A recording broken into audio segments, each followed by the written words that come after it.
Hey folks, welcome to another episode of Leupold's Hunt Talk Radio. You'll notice this is not in my studio. Those of you who watch the video portion. Those of you on the audio portion, well, hopefully you'll go to YouTube and see it. But I am outside of Cody, Wyoming here at the house of a longtime friend and mentor, Jim Zumbo.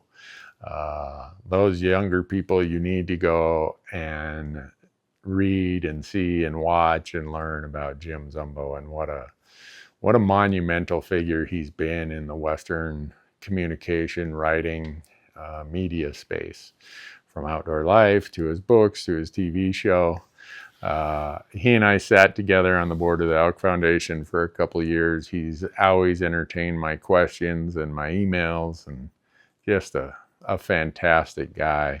And so he and I are going to sit down and do a podcast, and hopefully we'll cover some things you find worthwhile. But if it's anything like all the other times Jim and I get together, you can bet there's going to be a lot of hunting stories. There's going to be a lot of laughs, maybe some introspection and some philosophical discussion. But I'm just thankful he's carved out the time for me to do this. He's a special person. The hunting community is very, very grateful and should be grateful, and we're in debt to guys like Jim.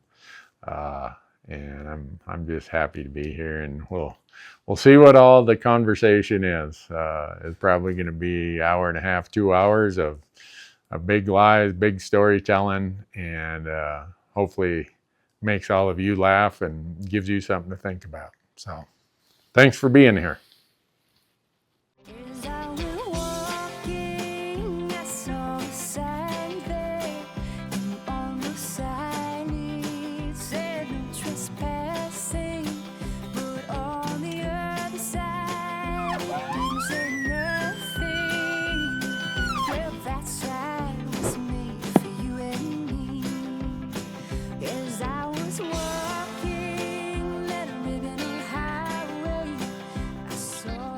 Jim, thanks so much. I can't believe that we finally were able to put this on the calendar and make it work. Yeah, I'm glad you got your way over here and found my house. And yeah.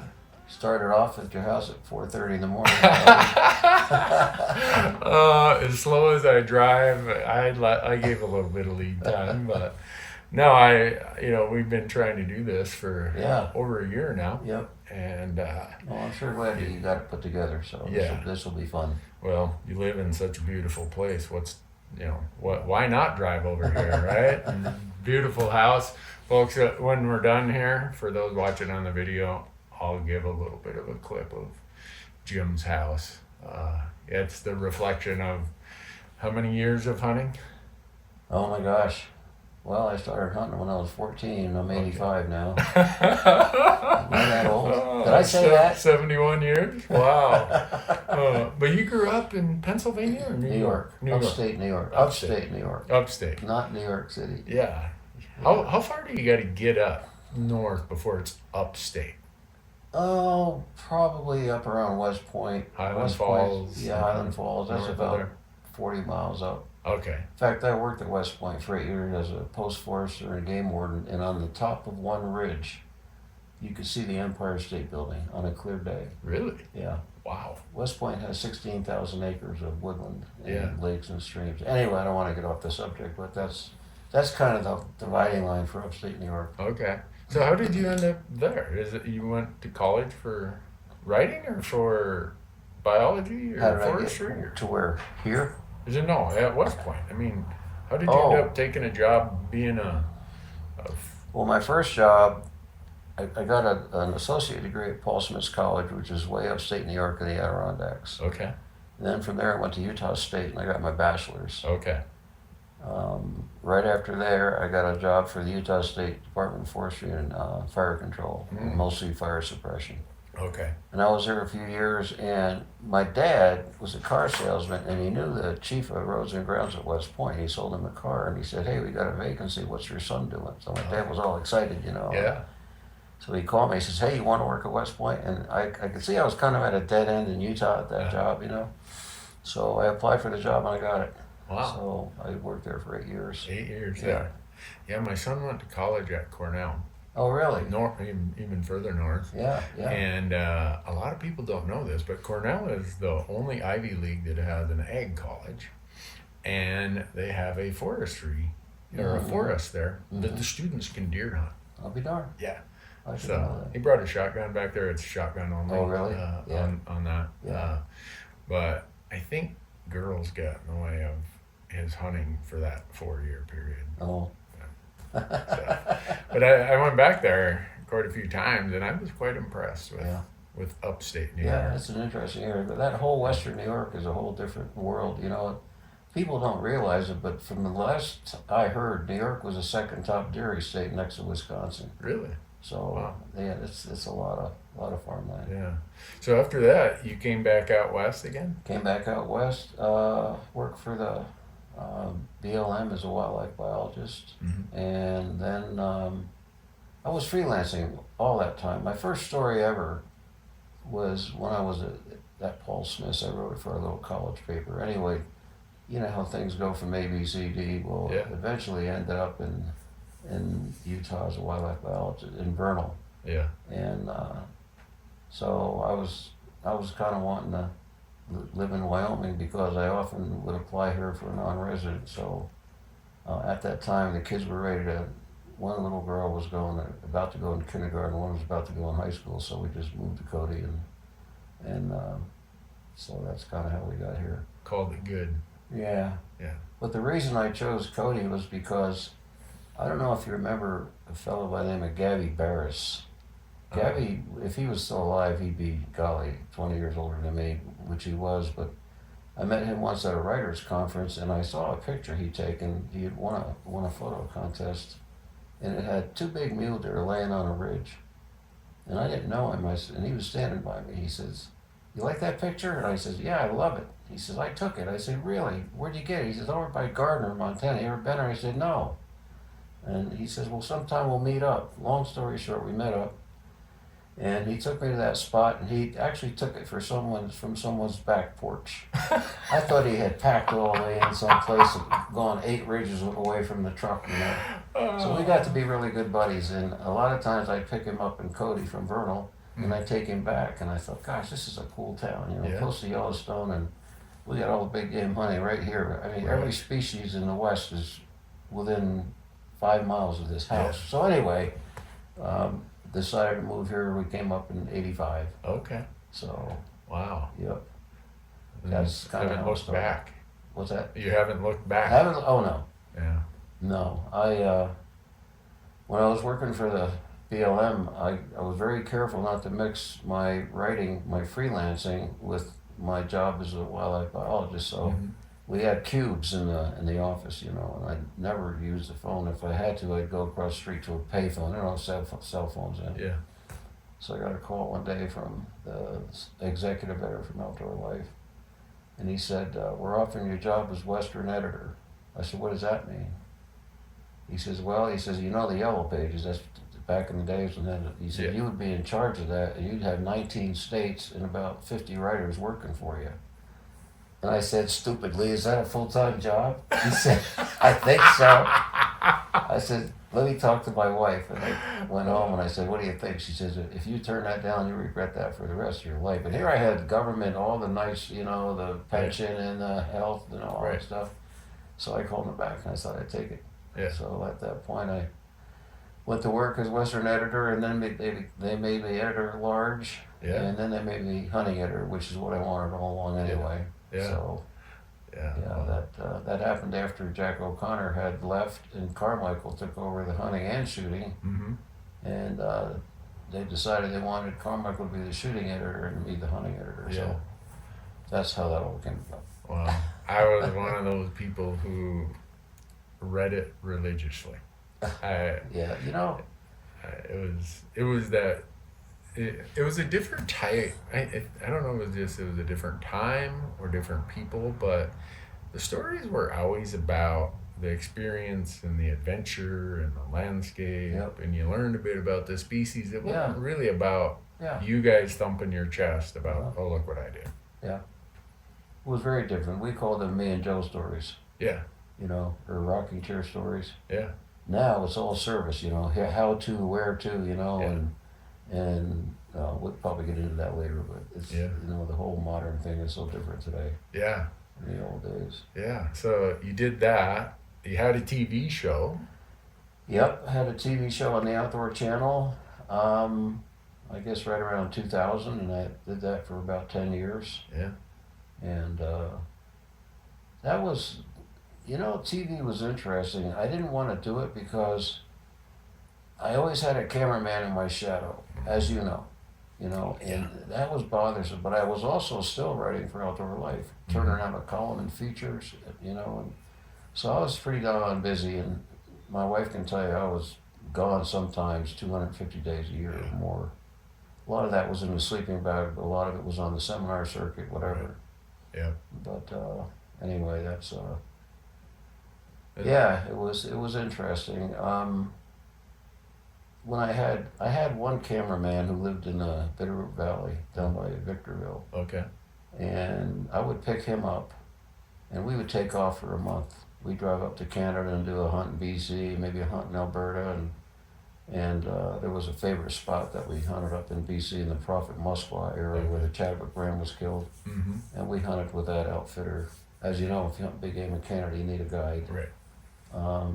But he and I really, it's good to have a cameraman that thinks like you do, as you know, Yeah. and can see the game when you see it, Yeah. and knows where to, like if Can you're hunting anticipate, waterfowl, which yeah. goose you're going to shoot at, maybe, Yeah. But anyway, it was fun, and I got to really like it. But my shows, I like to tell a story and bring up things like if I was hunting in Mexico, I'd go to a fresh fruit market and talk to people and how much you want, how many pesos, Yeah. whatever, Yeah. and visit with the folks the natives. And I wasn't so interested in the kill, but as it turned out, your audience may be different, but in those days, they wanted to kill. Yeah.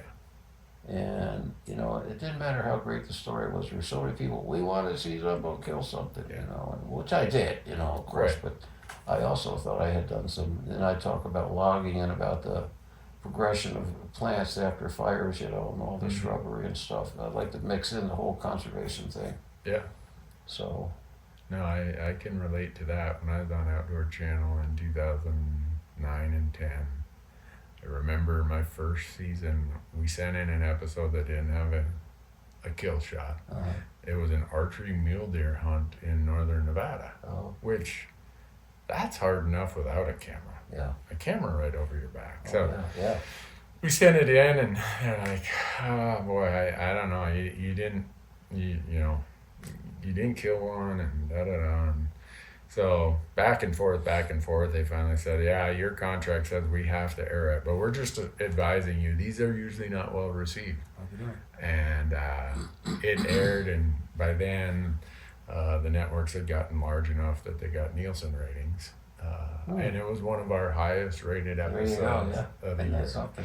And I think it was relatable. I'll be darned. It was a story of two college buddies.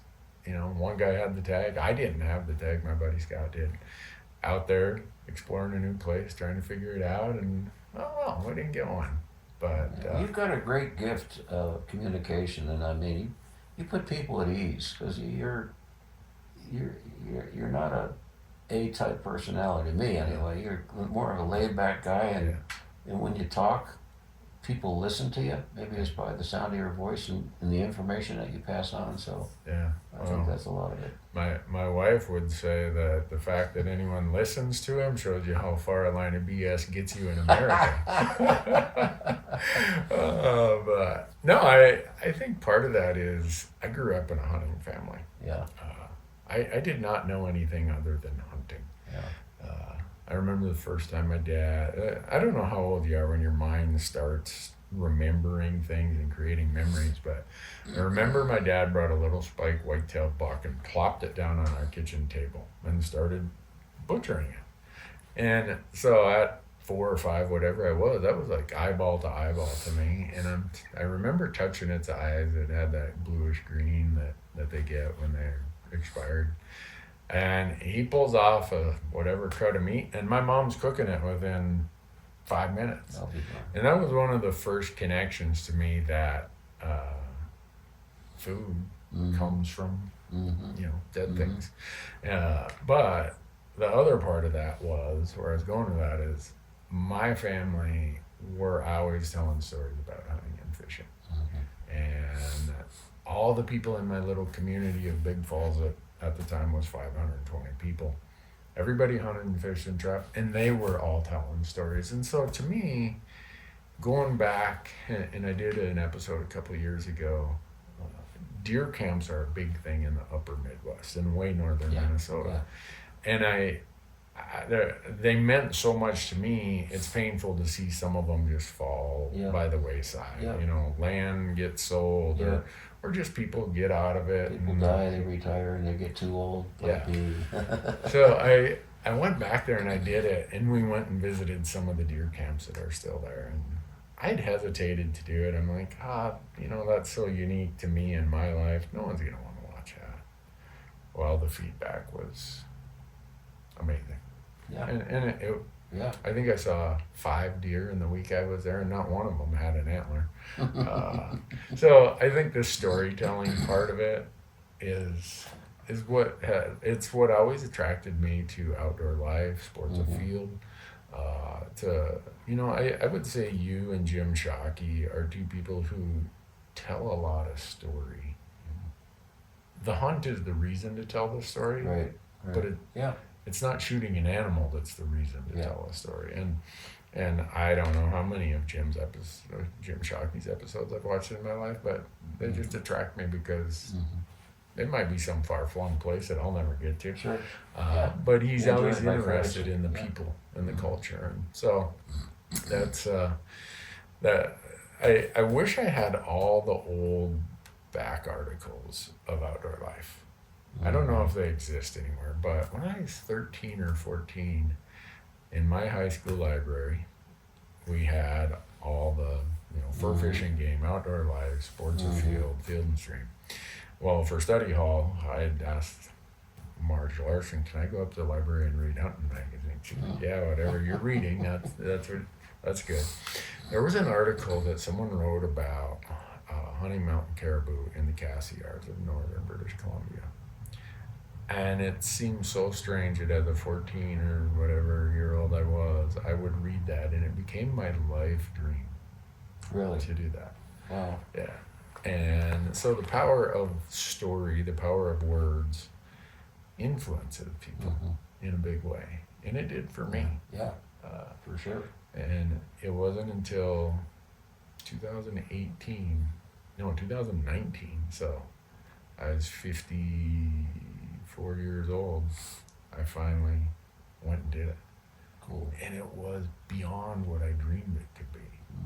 And so you never, what that registers with me and probably has with you is you never know how your words or your story is going to impact somebody, and hopefully positively. So in all this, how did you find time to write all these books, Jim? How many books have you written? 23. 23 books. Oh, it's called Burning the Midnight Oil. Yeah. I wrote most of those books. Well, my first book, believe it or not, was called Fishing in Flaming Gorge Lodge, Fishing in Flaming Gorge Reservoir in Utah. Utah and Wyoming border. Right. It was just a little pamphlet kind of thing. They were about a 100-page book. That yellow book, that little thing over there. Oh, there it is right there. Yeah, okay. And anyway, I thought, wow, this is pretty cool. And I self-published it. I got some guy, he sold ads for a local radio station. And I hired him to go out and get ads for the book. And by golly, he got enough ads to pay his own commission and to pay for the book being printed. So everything was clear. Wow. And it's, had fish for the bigger species. We had some big browns at that time, and big lake trout and big rainbows. So that was the first one, and then I was at a writers' conference, and Chuck Fish was the assistant editor of Outdoor Life under Bill Ray. Bill Ray was like the pope in the entire industry, but all big three. I mean, he was the guy. He found he found diamonds in the coal pile, so to speak. Yeah.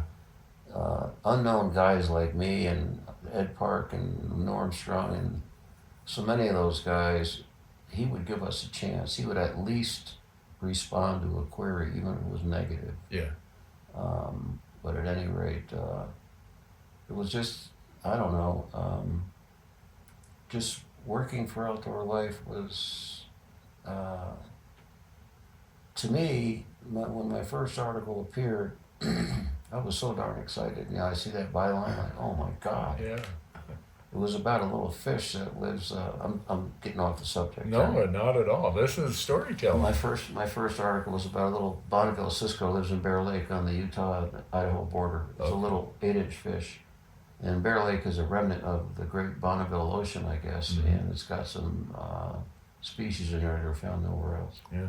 And these fish spawn in January, and that's kind of a frost pocket. Right. It is 20, 30 below when they spawn. They come to shore to spawn. Yeah. So everyone from Idaho and Utah goes over there. They burn tires, and the Lions Club sells hot dogs and hamburgers and hot chocolate and coffee, and we're out there with nets trying to scoop them up. Yeah. And when there's ice there, you drill a hole in the ice and you're trying to scoop them up. But anyway, that was a big gala event. So I sent a query to Bill Ray, and he said to go ahead and try it. Let me back up for a second. The way that all happened is when I was going to Utah State, there was a school paper called Student Life. Okay. And I was in a fraternity, and one of the guys knew that I had written a story about a big buck back in Paul Smith's, where I had originally gone to school. And he said, "Can you write?" I said, "I don't know." I said, "I wrote one story. It was published about an old white-tailed buck in New York in the Adirondacks." He said, "Well, how would you like to do a roundup on a big game forecast here around Logan?" So I did. And so he said, "Why don't you just write a column?" So I wrote an outdoor column. One night we were having a party, all the foresters, and they were all guys. There were no women in resources in those days. We're talking about the early 60s. Yeah. We're having a party at this cabin up the canyon, up Logan Canyon. We had a bathtub full of beer, and everybody was, you know, kind of half buzzed, and about 30 of us with some of our professors. And one professor, John Hunt, walks up to me. He says, "Zumbo," he says, "you think you're a big shot because you write that stupid little column in that newspaper." He said, "How about you write a story for a big magazine?" He says, "I'll bet you a case of Lucky Lager beer you can't do it." Oh, wow. "Okay, John, you're on," I said. So, long story short, I went up and did that story in the Cisco's, and it appeared in Outdoor Life, so I won a case of Lucky Lager beer. So that kind of started it all. Wow. Huh. But the next 5 stories I wrote for Outdoor Life were Bill Ray had rejected, because I remember I wrote one on rock chucks, on marmots, where they were really destroying alfalfa fields, and the ranchers wanted them gone. Well, I wrote about that, and he writes me back. He says, "Zumbo, that's not a story, that's a massacre." He said, "Rewrite that, I'll maybe consider it." But anyway. Wow. When that story came out, I knew when it was going to hit the stand. I was living in Price, Utah. That's when I was working for the state of Utah. And I went to the drugstore, and I knew what issue, what month, and I knew it was going to come out any day. So I went to the drugstore, and I said, "When are your magazines coming in?" They said, "Tomorrow they'll be delivered." So I went to that drugstore at 5 o'clock in the morning, and I sat in my truck until the delivery man with the magazines came over. So he brings them in, and I'm helping him sort the magazine, looking for the Outdoor Life. And I found it. I think I almost jumped 5 feet when I saw that story. Oh my God. What year was that? 65. Wow. I was a year old. You were. Oh. Well, one of the things that has always impressed me, Jim, is whenever I went, before I ever knew you, you would be somewhere doing a seminar, and I'd go there and listen. Really? Yeah. Oh, yeah. I'd read your columns. I have so many of your books, but you always used your platforms to talk about conservation. Yeah. Talk about how maybe we got to this point and what we got to do to keep it on the rails, and you didn't have to do that. Yeah. But you did. Yeah. Because I saw what was happening to hunting, and all the problems, the anti-hunting stuff, and And even school teachers, you know, that were in fact all my three daughters are school teachers, but they all have hunted and they've all taken deer and elk. Yeah. But kids get the information nowadays. It's ridiculous. Right.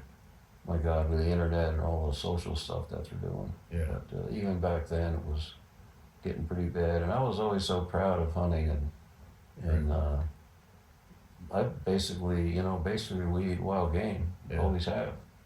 You know, I got nothing against beef. I'll buy a steak in a restaurant, but you know, to us, in fact, antelope and elk are right at the top of our list. Yeah. But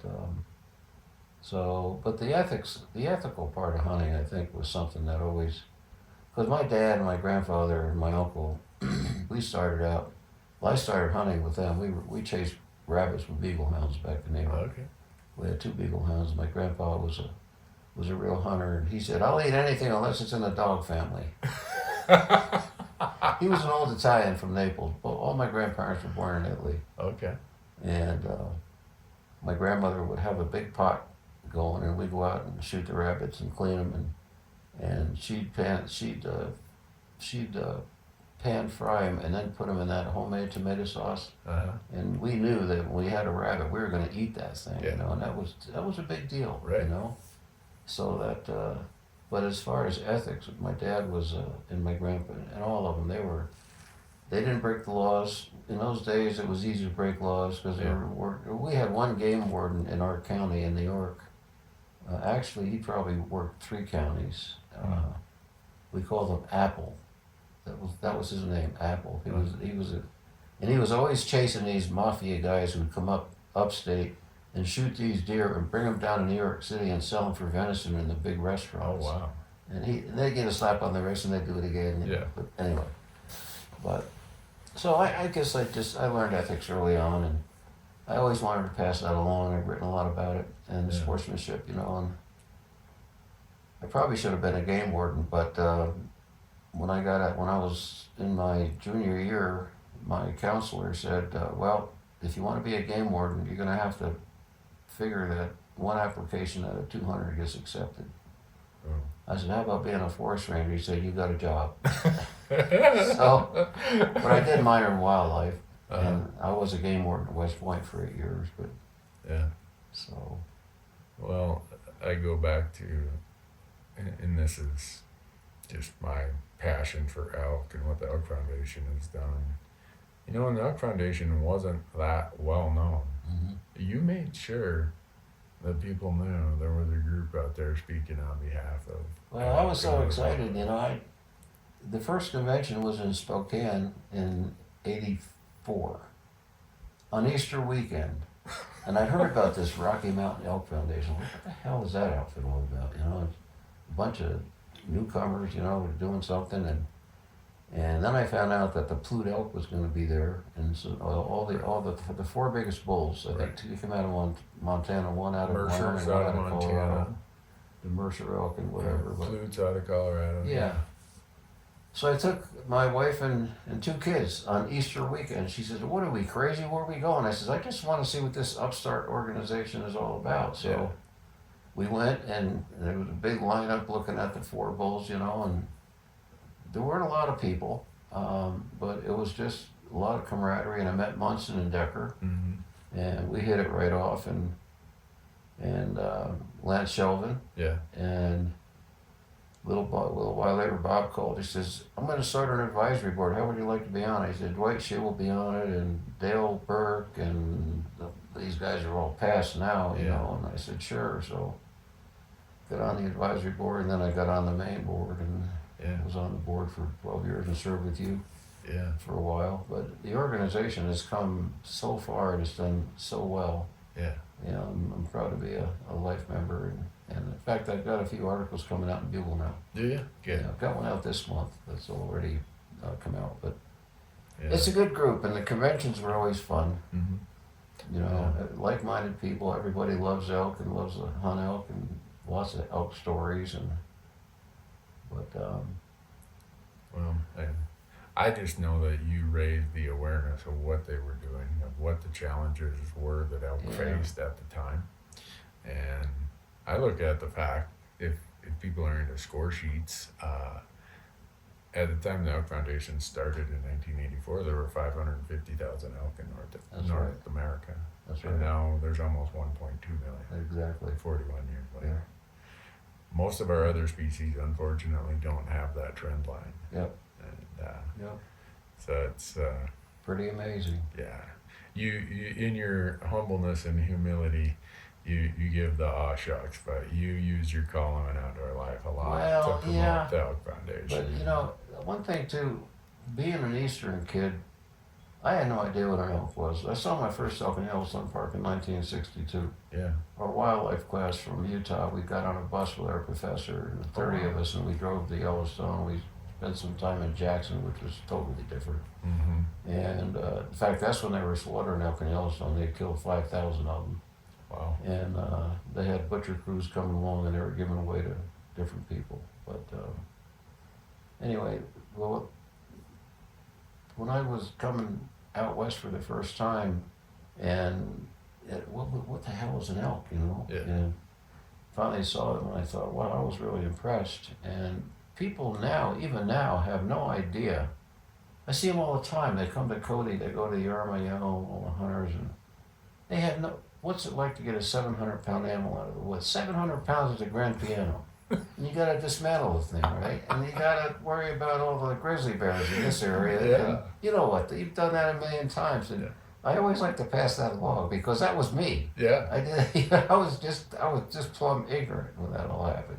Mm-hmm. But one interesting thing I did, and this is, if I could say there were a few things in my life that I'm really proud of, it was only because the timing was, I knew Don Laubach and Gardner really well. Right. Yeah. Don and I used to go to Gardner with a bunch of photographers, and I tried hunting a cow elk over on the firing line, but I gave that up when I saw what was going on. Yeah. Don and I got to be really good friends, and he owned a saloon in town and a motel and all sorts of Yeah. businesses. And one night we were sitting in his saloon, and he said, this was in 1985. He pulls this thing out of his pocket. He says, you know what this is? I said, no idea. He said, it's a cow call. I said, a cow call? Yeah. What do you mean? A cow call, a cow elk. I said, okay. He said, you know what a cow elk sounds like? I said, of course I know what a cow elk sounds like. He said, well, listen to this. And he blows the thing in the bar. Everybody looks over and he says, I don't care, I own this place. You know? And I said, geez, that sounds like a cow elk. And he said, well, what do you think? And I said, well, I guess that's all right. Well, think about it. When you hunt turkeys and you're trying to hunt a gobbler, what do you sound like? You sound like a damn hen. Yeah. I said, you're right. He said, would you take this call and try it out? I said, absolutely. Yeah. So he gave me one and one to maybe one of the Hoppies over there. Yeah. You know, that was Bill up there. or- Yeah, Billy or maybe Warren Johnson, I don't know. Yeah.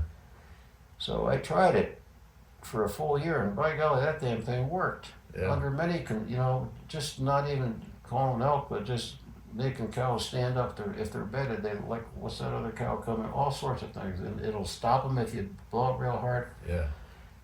So I said, Don, this thing works. I said, I'm going to write a story for Outdoor Life, and he said, good. So I told the editor. He said, are you serious? Does that thing really work? I said, Bill, it works. Yeah. No, it was Claire Conley was the editor.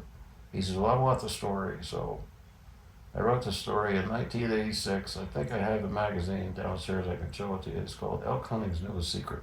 Okay. And at the bottom, I put down for a cow call, send $9.95 and $3 shipping to Don Laubach in Gardner, Montana. Yeah. Elk Inc.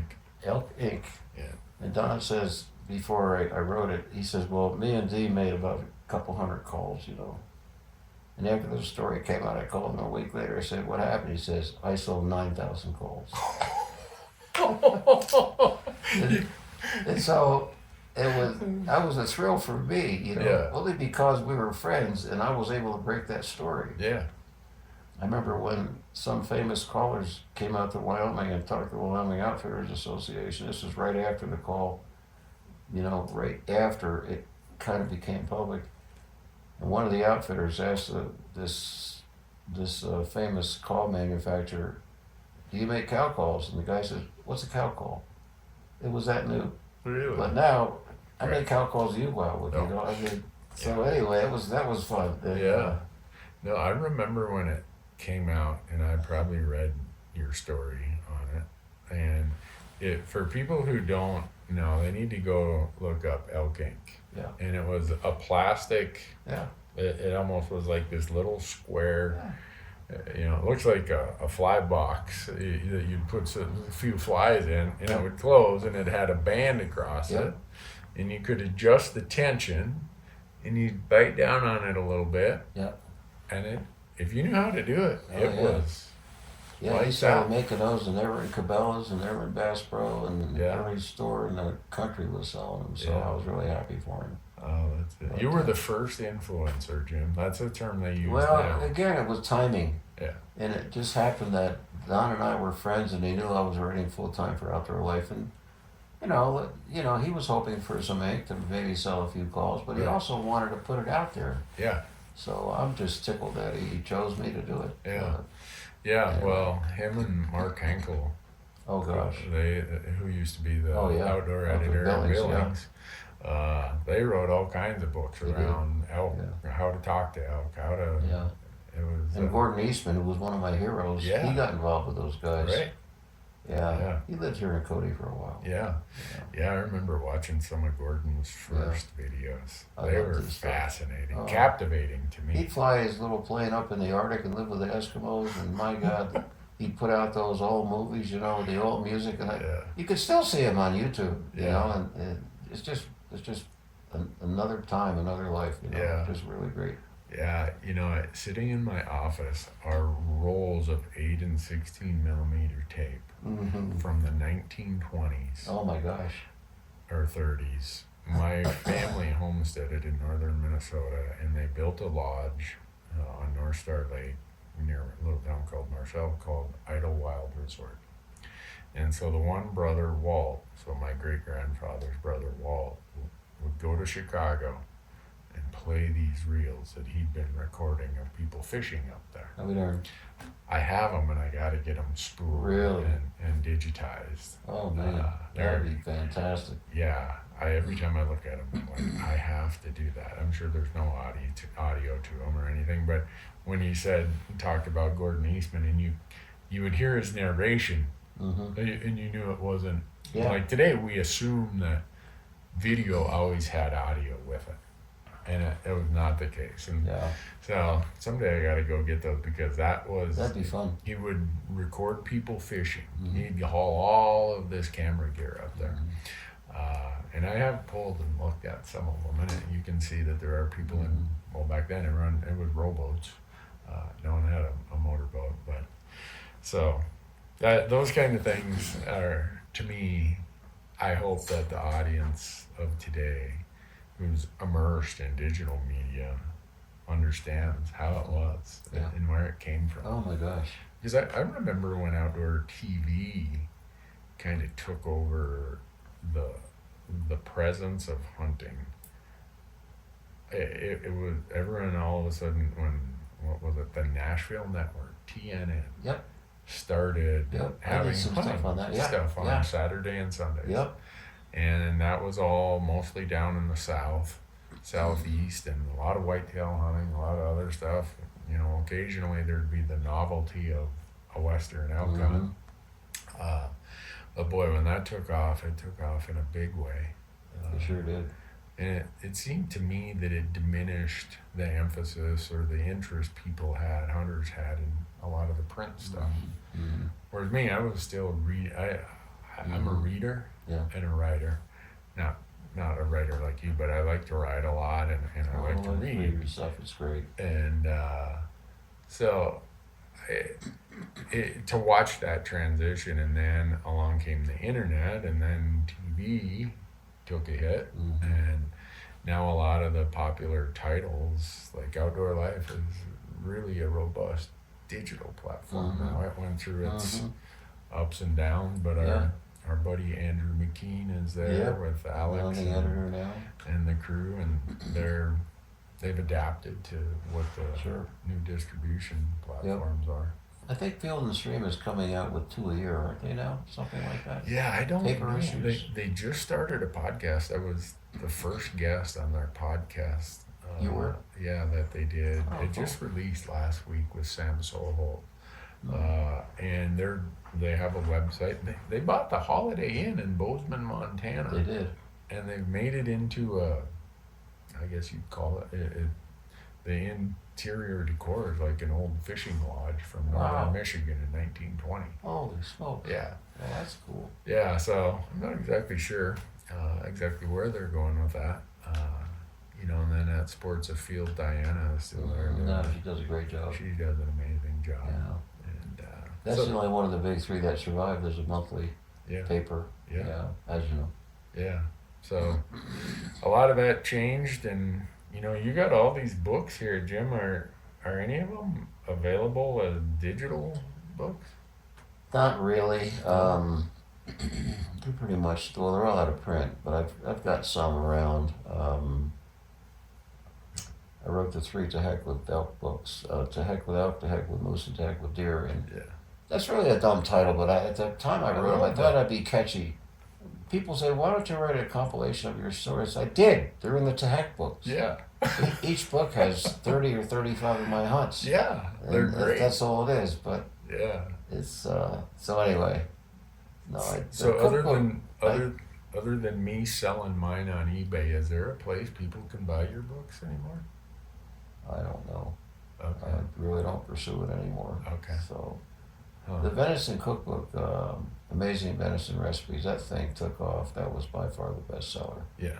Well, there's one in the kitchen on Johnson Road. Oh, in is there? Bozeman, Cool. Montana. I'll tell you a funny story. I was hunting elk down in New Mexico, and Michael Waddell was a cameraman for Bill Jordan and them. Bill Jordan, yeah.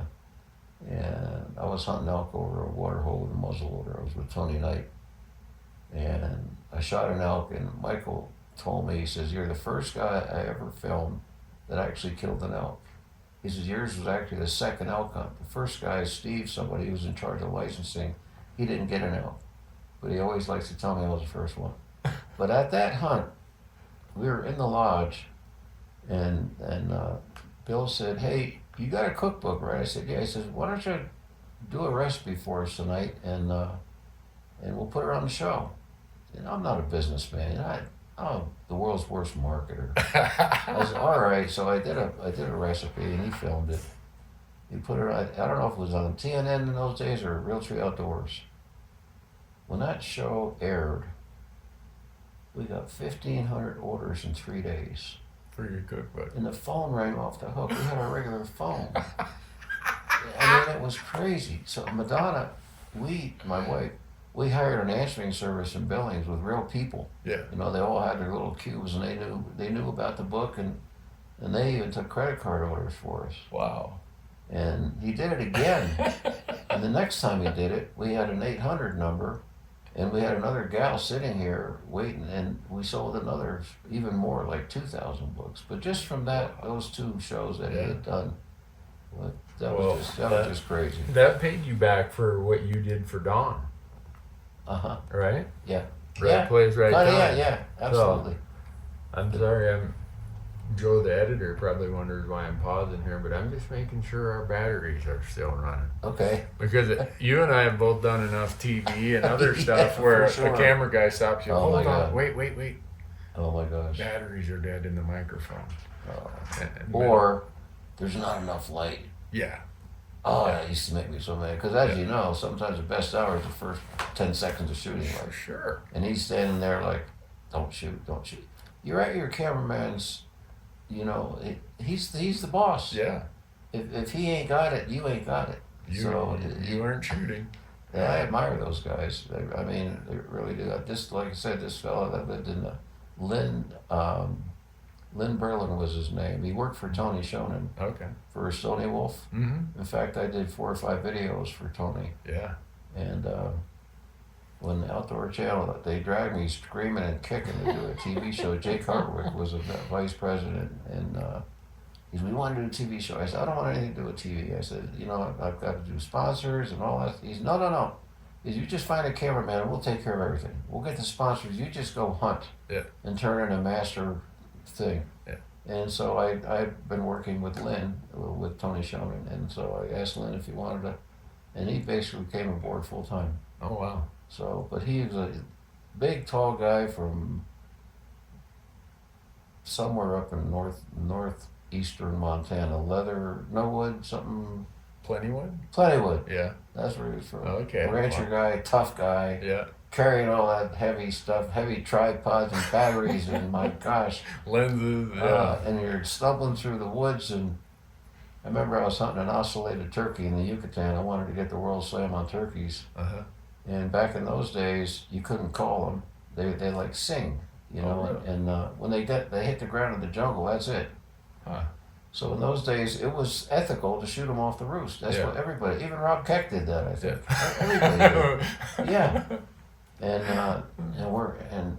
And this kid, this native boy, and he says, let's go find a bird, senor. I said, okay. So he's bare chested. He's about 16 years old, and it's dark, and he's running through the jungle. I could barely see him. And at places he grabbed my hand, this way, and we're running like crazy through this dark jungle. And all of a sudden he stops, and now it's just getting light, you know. Yeah. And he goes like this. He points up in a branch, and there's a bird sitting there about 30 yards away.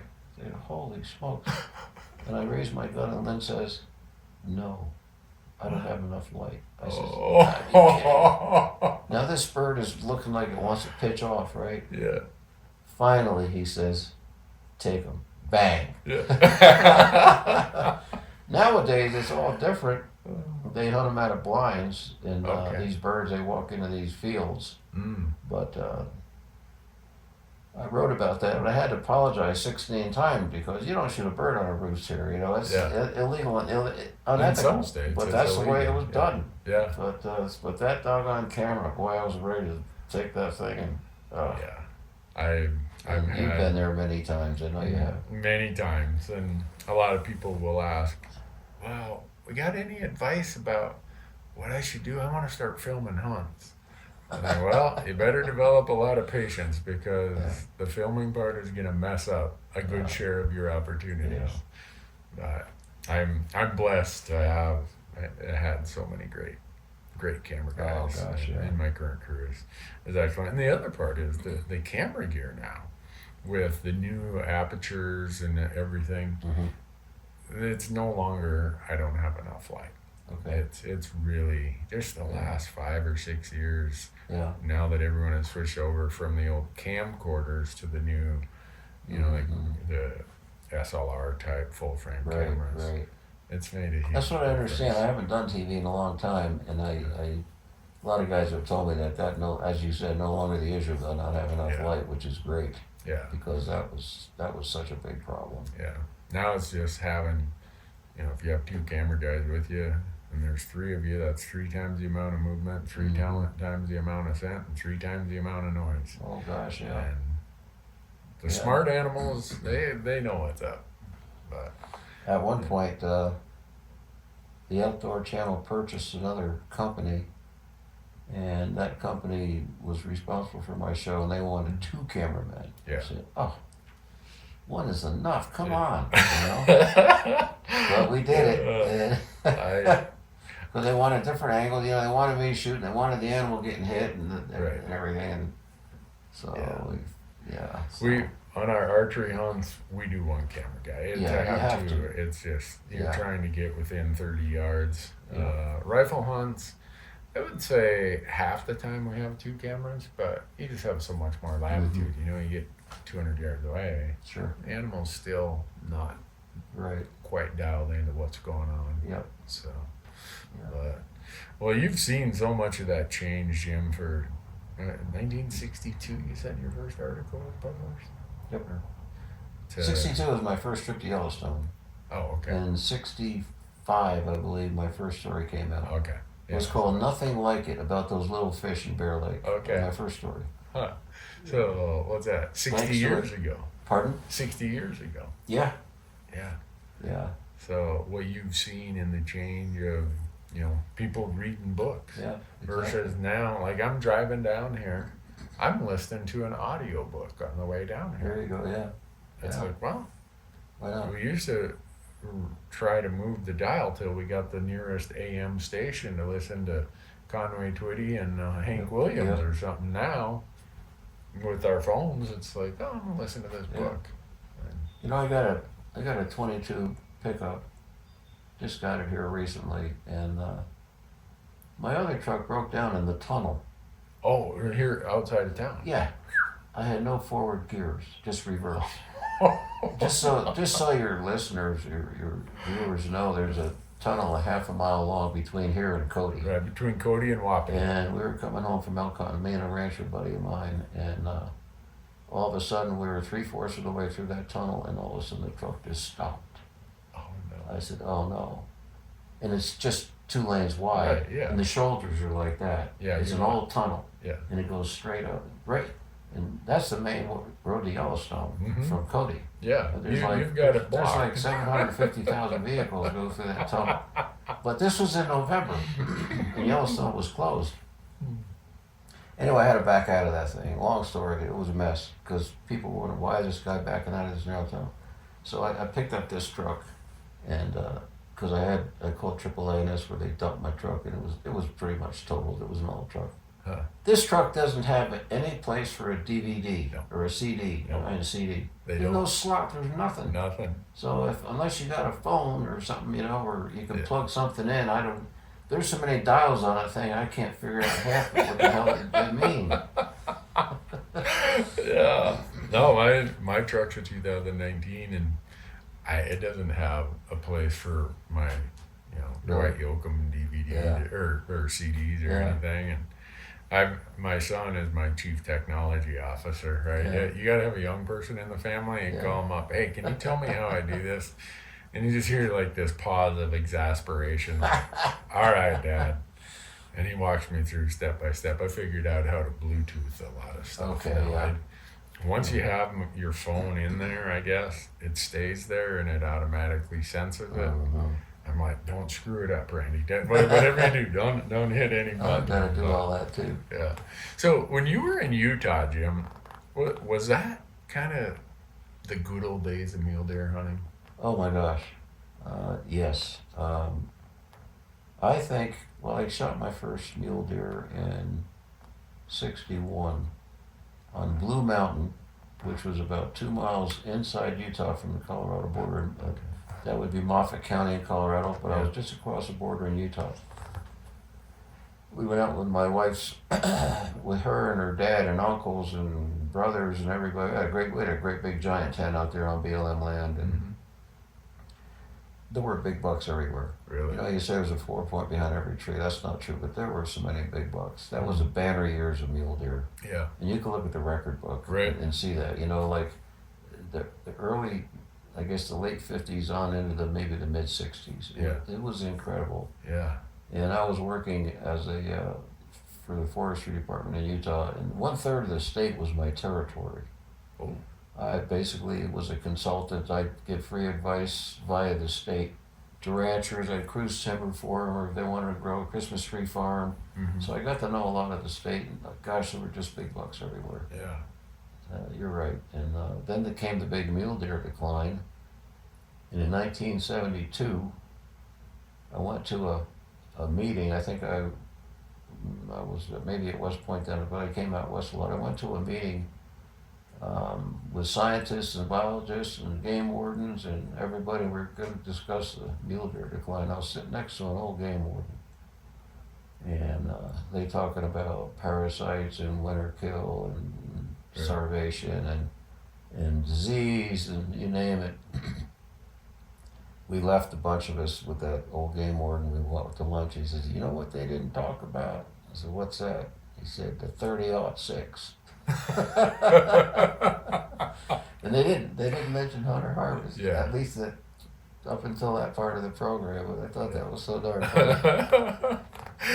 Yeah, I'm afraid. But back in those days, you know, Utah, now they've got, probably 70,000 to 80,000 elk. I'm not sure, Right. something like that. But back then there were 5,000 or 6,000 elk. Yeah. And I hunted, when I moved back there, I hunted for, golly, 6 years on public land because I didn't know any of the ranchers around Vernal.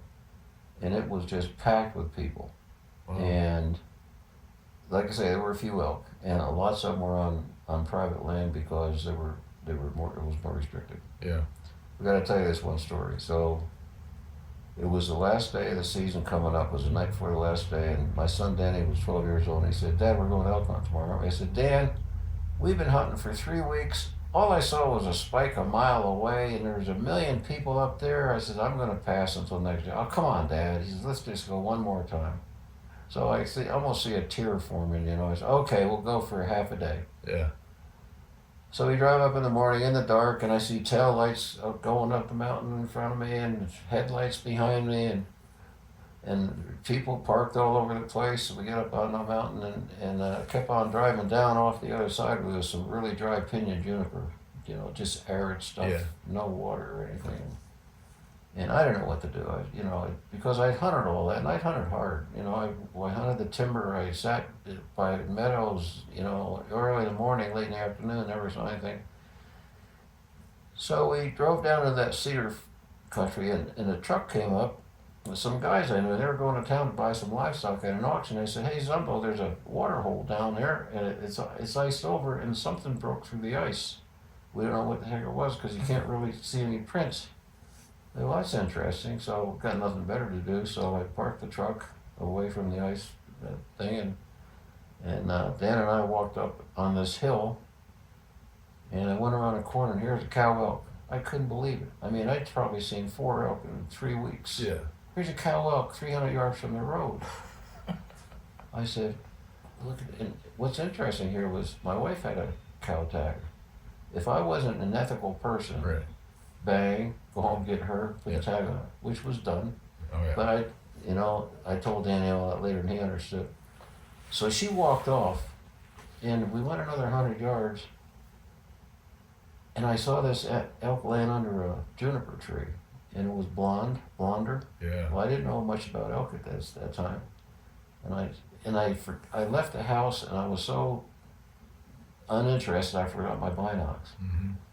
And that elk was looking at me, ears like that. I said, "God, is that a bull?" If you killed a spike, you'd take it up and down Main Street and Right. show it off. Yeah. And I put my scope on him, and I swore I saw brow tines, but the juniper had a lot of white dead. His head was right in there. Uh-huh. And again, I thought, if it's a cow, my wife has a cow tag. But Yeah. that thought went away. I did not consider that. So Yeah. I'm going like this. I put the rifle down, and then I went to take a couple steps because there was a rock there, and I looked down. At that moment, he jumped up. Nothing but antlers. Oh. He jumped up and he ran over this little knoll and into the forest that was pretty tight. And I charged over and fell and tripped and twisted my ankle. I started crawling with my rifle, and I couldn't. It was done. It was over. Yeah. And I just wrote a story for Skip Knowles. He edits a magazine called North American Elk, and the story was my biggest regrets in elk country. That's Okay. number one Yeah. in my whole life. That's my biggest regret. I would have been king of the mountain. I would have been the hero in Uinta County. And that bull, I had him dead to rights. He was 30 feet away. Wow. And he was laying there looking at all the vehicles driving up and down aimlessly. Yeah. Can you imagine? Oh boy. My gosh, it's this, Yeah. I used to say, if you're not walking 5 miles a day, you ain't hunting elk right. Mm-hmm. And I believe that. Now, I'm not even walking uphill much anymore, I apply for elk tags where, they might get off on BLM next to a field or something. But Yeah. remember I wrote a story, well, I said that in a story, and I got a letter from gosh, I can't think of his name. He was from Texas. He was a wonderful man. He was a pastor, and he was known for pistol hunting. He said, "Jim," he says, I really admire your elk hunting prowess, but I can't get in shape anymore. Because I always say, get in shape. Go see your doctor. Climb upstairs. Run. Right. When elk season starts, like you, Yeah. get out there." And he said, "I can't do it." He was like 80. Oh wow. And so that taught me kind of a lesson. Like, you can't, Yeah. everybody's got their own little different world that they have to, Yeah. live in. So Yeah. anyway, that was my biggest regret. To that point, to give the audience some perspective, the younger part of the audience, the older part of the audience listening or watching is going to laugh because they know how it was. My first buck was a little whitetail buck, three on each side. Just they called them a basket buck. And my uncle and I were out on Pine Island State Forest, and I shot it. And our neighbor Van Scouty happened to drive by as we were loading it in the truck. Well, he flew into town the 10 miles, and by the time I got to town, he had everybody convinced I'd shot a Boone and Crockett deer. And you purposely drove up and down Main Street with the tailgate down so everybody could see it, a spike, a forky. I mean, it was just, you know, in today's world for someone to say, boy, I'd like to shoot a 350-inch bull elk. 30 years ago, that wasn't even, no one even thought about it. It was like, if it's legal, I'm shooting. Me too. And Me too. so I guess that's a reflection of the good old days of elk hunting are today, as much as they were for mule deer back in the 60s. Mm-hmm. When you moved here to Wyoming, was it still pretty decent mule deer hunting? Yeah. Yep, it was pretty good. Of course, it's declined like everywhere else. Yeah. I think I read recently that just as late as 1985, or there were 600,000 mule deer in Wyoming. Now it's down to like 375. Right. Yeah. And from what I read, it's happening everywhere. Everywhere. Colorado was at almost 600,000, and now they're the high 200,000s. Mm-hmm. When I went to college in Reno, 1985 through 88, there were 250 to 265,000 deer in Nevada. Now it's under 70,000, and everyone's trying to figure it out. Mm-hmm. You know, is it habitat? So many things. Yeah. But I wish there was a solution to it. I wish that. I wish mule deer bugled like elk. Then there'd be a lot more people interested in them, I guess. I don't know. You know, I've often said, to me, and I'm not a bow hunter. I did get an elk and a mule deer, a doe mule deer with a bow. Only, I think it's a great sport. It's just that I always hunt it with a gun. Mm-hmm. And to me, I don't have near the experience you do. I would think the toughest animal to hunt with a bow would be a mule deer, one-on-one on the ground. Absolutely. You know, antelope, you can sit near a water hole. Yep. Of course, you can do a mule deer too. You can put a decoy up, have antelope run right at you. But do you agree with that? I absolutely agree. I look at my success rate on archery mule deer hunts, and they're single digit, or maybe in the low teens. Whereas elk hunting, you're gonna have more encounters. They're noisier, they're bigger. That you're hunting them at the time of the year where their guard is down. You know that you can get by with a little bit more with an elk in September than you can a mule deer in September. A mule deer is just at least a buck that's been through a couple seasons. Boy, they are dialed in, which is, I guess, a credit to mountain lions being able to take them so successfully. I think about how hard it is for me to shoot a mule deer at 30 yards. How would I jump on top of one like a lion does? And pretty amazing. I've done a little bit of research on mountain lions, and what was his name? Maurice Hornhofer. He was a mountain lion guy. He did a lot of work with mountain lions in Idaho. Okay. And he said, I'm not sure how many attempts it had, maybe 7 times, 7 chases before a lion could catch a deer. Really? Wow. But, you know, it's interesting. I used to hunt lions all the time with a wonderful trapper in Utah when I was living in Price, with Willis Butolph. And he told me, he said that the most vulnerable animal, and this guy was the real deal. I mean, he looked like just a lion almost. He had 20 or 30 hounds, depending on the day, you know, but he said the most vulnerable animal was a big mule deer, because they often will lay by themselves away from the herd. And the lion will stalk the male rather than a bunch of does. But we've had lots of kills right here around the house. Right. In fact, I told you just yesterday, a biologist had a mortality signal from a collared buck, and he checked it out, and they went right to that, and they found the carcass, and he didn't know what had killed it. And they went back again today, and found out the female mountain lion had killed another buck, Wow. and the female had 2 kittens. That was just today. Yeah. But so that, you know, you live with them. Right. They were here first. Yeah. So They're a fascinating animal. Oh yeah. Same with wolves. You know, where I grew up in northern Minnesota, wolves never disappeared. Yeah. So as a kid growing up, some days I'd be bored. We lived in a trailer house up above the river. Across the river, to me, may as well have been the Arctic North. There wasn't a logging road or a skid trail for 5 miles, which when you're a little kid, that seems like forever. Oh gosh, yeah. And in January, if I was bored, I'd go down at night and I'd howl across the river. And sometimes I'd get a response from wolves. And I hunt wolves in Montana, and I've taken one, and I've helped other people, but I'm fascinated by them also. You know, a lot of people are like, "Oh, we need to kill all those lions. We got to kill all those wolves." I'm not. I don't buy in on that. I'm fascinated by all the wild things out there, and lions. I've seen my last 2 Coos deer trips in Arizona. Well, no, not the last one, but the 2 before that. I had both times. I'd run into lions. One at night, we're packing my buck out through this canyon, and I just happened to look up, and probably 60, 70 yards up, you just see these great big eyes. Marcus, my camera guy, I'm like, "Marcus, look up there."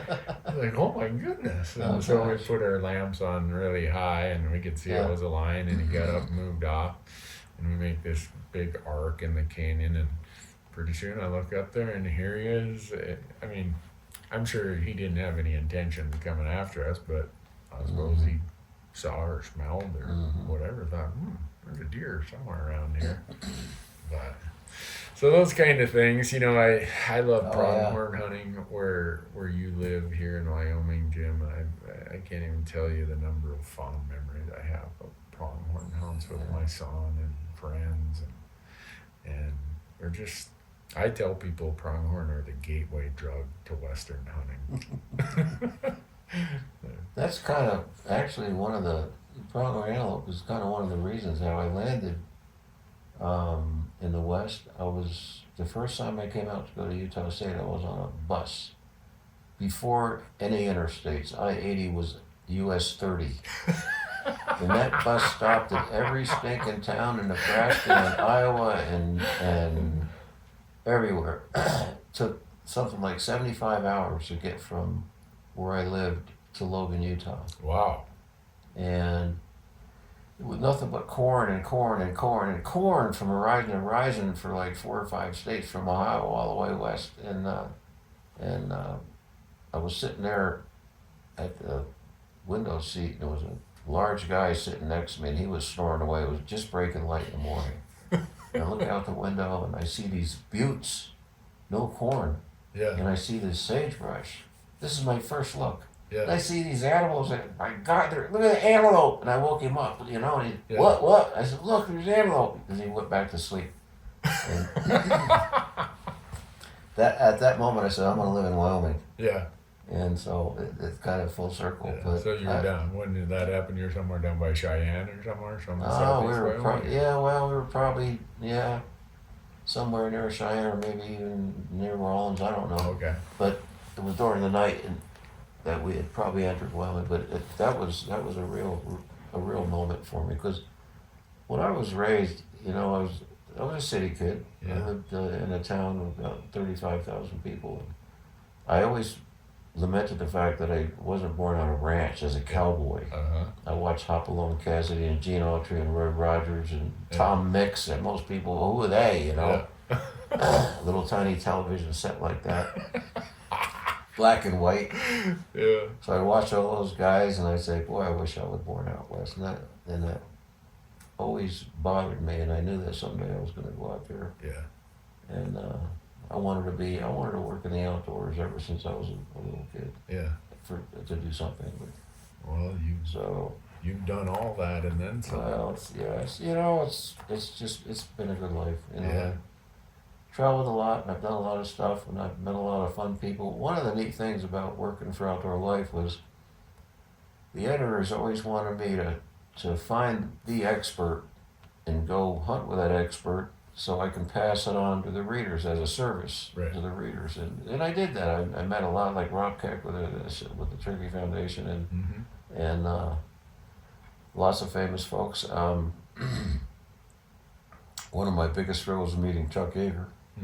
And I met Chuck in Alaska at a lodge, and we hit it off, and we probably did 6 elk hunts together, Wow.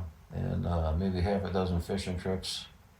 But and only because of my job, because that afforded me the opportunity to say, "Hey, Chuck, I want to write a story about you." And, I don't know if you saw the movie The Right Stuff, but Right. he's still been called the greatest pilot that's ever lived. Yeah. When we hunted, he never wanted to talk about airplanes. Oh, really? We'd sit around a campfire, and the guy he loved to hunt and fish. He was born in West Virginia, a little remote hollow, and his dad died when he was young, so he had to, kill bears and turkeys and deer, whatever. But we'd sit around a campfire, and he'd talk about the outdoors. Yeah. I remember one time we were hunting elk in BC, and the leaves were coming off the aspens. He said, "Isn't that something? Look at those leaves. This is beautiful." Here's this famous general who's flown 97 test jets and broke the speed of sound, Right. talking this, but an interesting thing happened. This is one of my most amazing elk hunts. I'll never ever forget it. I was hunting with him in BC on that hunt, and we were sponsored by, I think, Bushnell. There was a bunch of writers. Joe Engel was also there. He was a commander of one of the big space missions. He was a friend of Chuck's, and we had split up, and it was Chuck and I and 2 guys in the same camp. I went out with my guide, and hunting was terrible. It was like September 20th, prime time for bugle. No, nobody heard a bugle. Wow. Nothing. And we were back there on horses a ways back. At any rate, the guide and I, one morning, we got to this ridge, and he says, there's always an elk bugling down there in the last week, but I said, let me try a cow call. He said, what's a cow call? I blew the cow call and the bull bugles. Oh my God. I was surprised myself. It was a long ways off. Anyway, we stood there, and the guide said, "Did you make that happen?" I said, "I guess so, Why else would he bugle?" So now this bull walks out, and he's a long ways away. I mean, he's a long ways away. And I'm not a long range guy. To me, 350 yards, Jack O'Connor would apologize if he shot over 350 yards. Yeah. And I'm kind of like that. So Yep. this bull was beyond that, and he steps out, and I shot, and I missed him. Saw no impact, nothing.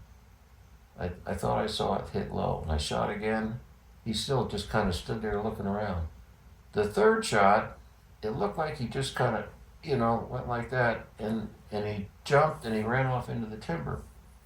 And I said to my guide, his name was Carl, I said, "Carl," I think I hit that bull. He was standing behind a tree, and he didn't quite see it. He says, "Okay, let's go look." So he went down there and looked, and I got to the exact spot where the bull was standing. No hair, no blood, no nothing, just tracks. And we got down on our knees after a while, and we circled and circled, and we went every direction. We looked for an honest 2 hours. Yeah. We couldn't find that bull. I said, "Well, I have no idea, and so Carl says, yeah, we go back to the horses, we go to another place." So we're halfway up the mountain, and all of a sudden, Randy, I had a distinct sixth sense. I saw that bull get hit, and I heard him crash. I said, "How could that be?" Right. So I told Carl, "That bull's dead." Yeah. He says, yeah, I wait here, you go find him. So I ran down there, and there was a spruce tree about 30 yards from where that elk was, and he had fallen in a hole in that spruce tree, and the branches had come up, and you couldn't see him except for part of a tine.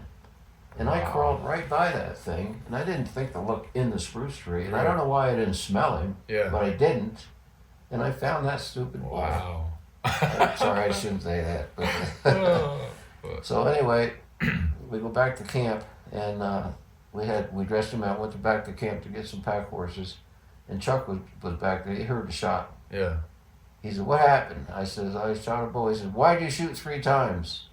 I said, "He's a long ways off." He said, "All right." He said, "I'm going down with you." So he went down. He helped us pack it out, and he did the thing with he got the branch in the shape of a cross. Okay. He put it in the elk's mouth, and he put it in my hat bag. He said, and vitamin salt, vitamin zonk, the whole European thing. I said, Yeah. "Man, this famous general. His picture was on the cover of Time magazine. The hero. He's doing this wonderful ceremony." I was so touched. Yeah. So we got the elk back in camp, and around that fire that night, he stands up and he's got his 300 Weatherby Mark 5.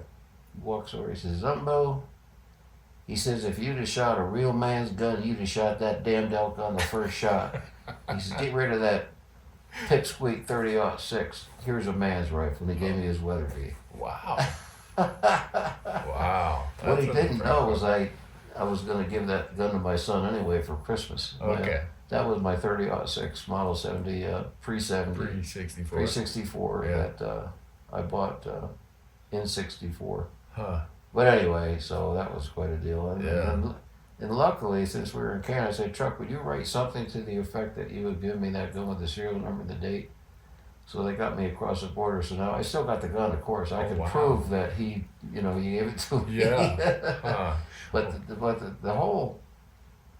real essence of that story was when I had that sixth sense just hit me. Mm-hmm. I knew that elk was dead. Yeah. And we had looked so hard for it, Yeah. but never quite understood that. I had it happen to me once on a moose hunt in Newfoundland, but at any rate, so funny things happen out there. Yeah. I'm sure Well, you've had. Yeah, crazy- that's for me part of the wonder of being out there and hunting. Yeah. It puts me in places where I'm gonna see and hear and smell and experience Oh, things gosh. that they're gonna fascinate me. Yeah. Yeah. And it just is what hunting has defined so much of who I am and what my life has been, and just the community I have as my friends and my family, and those type of experiences that you're talking about. Yeah. There's just so many times where something's like, wait a second, Mhm. and you don't quite understand how it all puts together, but it does, and it works out. And Mhm. that's one of the things why I advocate as much as I do for the future of hunting Oh, and sure. public lands. Is Sure. I can't envision the United States of America without public hunters. Mhm. It is so much a definition to me of my view of America. Yeah. And I know if I would have grown up in a different Yeah. place where the customs and culture were different, I probably wouldn't even be like, what? How crazy is that? But for me, my biggest worry would be that when I'm long gone, and I won't be here to worry about it, but it would be bothersome if someone could tell me today, "Randy, guess what? In 100 years, hunting isn't going to exist in America." I'd view my life as a complete failure. Yeah. But Yeah, well, It's- still, you're such a wonderful advocate for public hunting and doing it yourself. I mean, that's you really have inspired a lot of people. well, I appreciate that. Means a lot. No, you coming do. from You have. you You know. absolutely. It's You command a lot of respect from a lot of people, and so keep on keeping on. well, I'll definitely do that, and I hope you continue to take my calls and answer my emails. Are you kidding me? When they come out of nowhere, and when you and I served on the board together at RMEF, I came home from one of our board meetings, and my wife was like, "How'd it go?" and and I'm like, "You aren't believe this. I got to have breakfast with Jim Zumbo." Oh my gosh. And she's like, "You mean that cookbook guy?" I'm like, "Yeah." Okay. Because she doesn't read any of your hunting books, but she's got your no. cookbook, and so that was very meaningful for me. And there's people like you, and there's others like Dwight shoot, before he passed, he used his platform at Bowhunter Magazine to really advocate for conservation in the future of hunting. Yeah.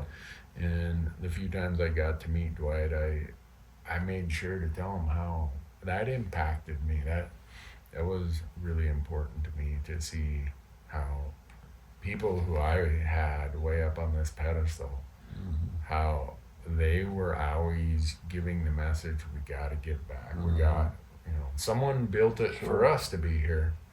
We got to do the same. And one of our mutual friends, I told Charlie Decker last summer, I said, I'm going to try to get Zumbo on a podcast. And Charlie's like, oh, that guy's going to lie about everything. I said, Charlie, that's you. Everyone says you're the BSer about everything. But, Charlie's been one of those guys in my life. First time I met him, I think was in 93 or 94. He was on the Montana Fish and Game Commission. Yeah. And I was up testifying on something. And afterwards, he came up to me and he put his finger on my chest. And he's like, listen here, young man. And I'm like, Charlie, are you a logger? Really? He's like, yeah. I said, so is my dad. I said, if I didn't know any better, I would think you and my dad were long lost brothers who just ended up in two different parts of the country. Yeah. And so Charlie has always been a mentor of mine, and has always had time he's for such a wonderful guy. Yeah, my foolish questions or my concerns or whatever. And so I just feel so blessed that people like you and Dwight, Charlie, and the list could go on and on. I feel bad that I don't list them all, but whatever path I have and whatever message my platforms have, they have the fingerprints of so many people like yourself and others, and I'm just grateful for that. And I hope hunting never loses that generational feel that I think the generational transfer of knowledge and information and the ethos and the conservation spirit, that's been generationally handed down. Yeah. And I worry that these digital devices that allow us to separate and not be sitting around campfires and not be at, you talked about that first Elk Foundation event in Spokane. Those are just like big campfires in a way. They were. And so much camaraderie and knowledge gets passed along through those stories and through those relationships. And a lot of the lore, a lot of the skills are no longer used by hunters, by a lot of hunters. I wrote a piece for Peterson's. I write a column for them every month, back page, and I wrote about, to me, the most challenging of all hunts, and that's still hunting. Yeah. Still hunting whitetails in the woods like Minnesota or Michigan, one-on-one. Yeah. No trail cams, sneaking through the woods, watching the wind, take 5 steps, stop, look, listen, take 5 more steps, and shoot a whitetail in his bed. That's the epitome of hunting. With a bow. Yeah. That's really something. With a rifle, it's tough enough. Yeah. But I don't have anything against all these trail cams. I don't own one. I don't own one either. But there's so many folks, and again, this is not a negative thing I'm saying, but it's so easy to sit in your chair and look at trail cams and see a buck by the edge of that corn plot and then make a plan for a hunt, because it's not unfair, but to me it's not really hunting per se. Yeah.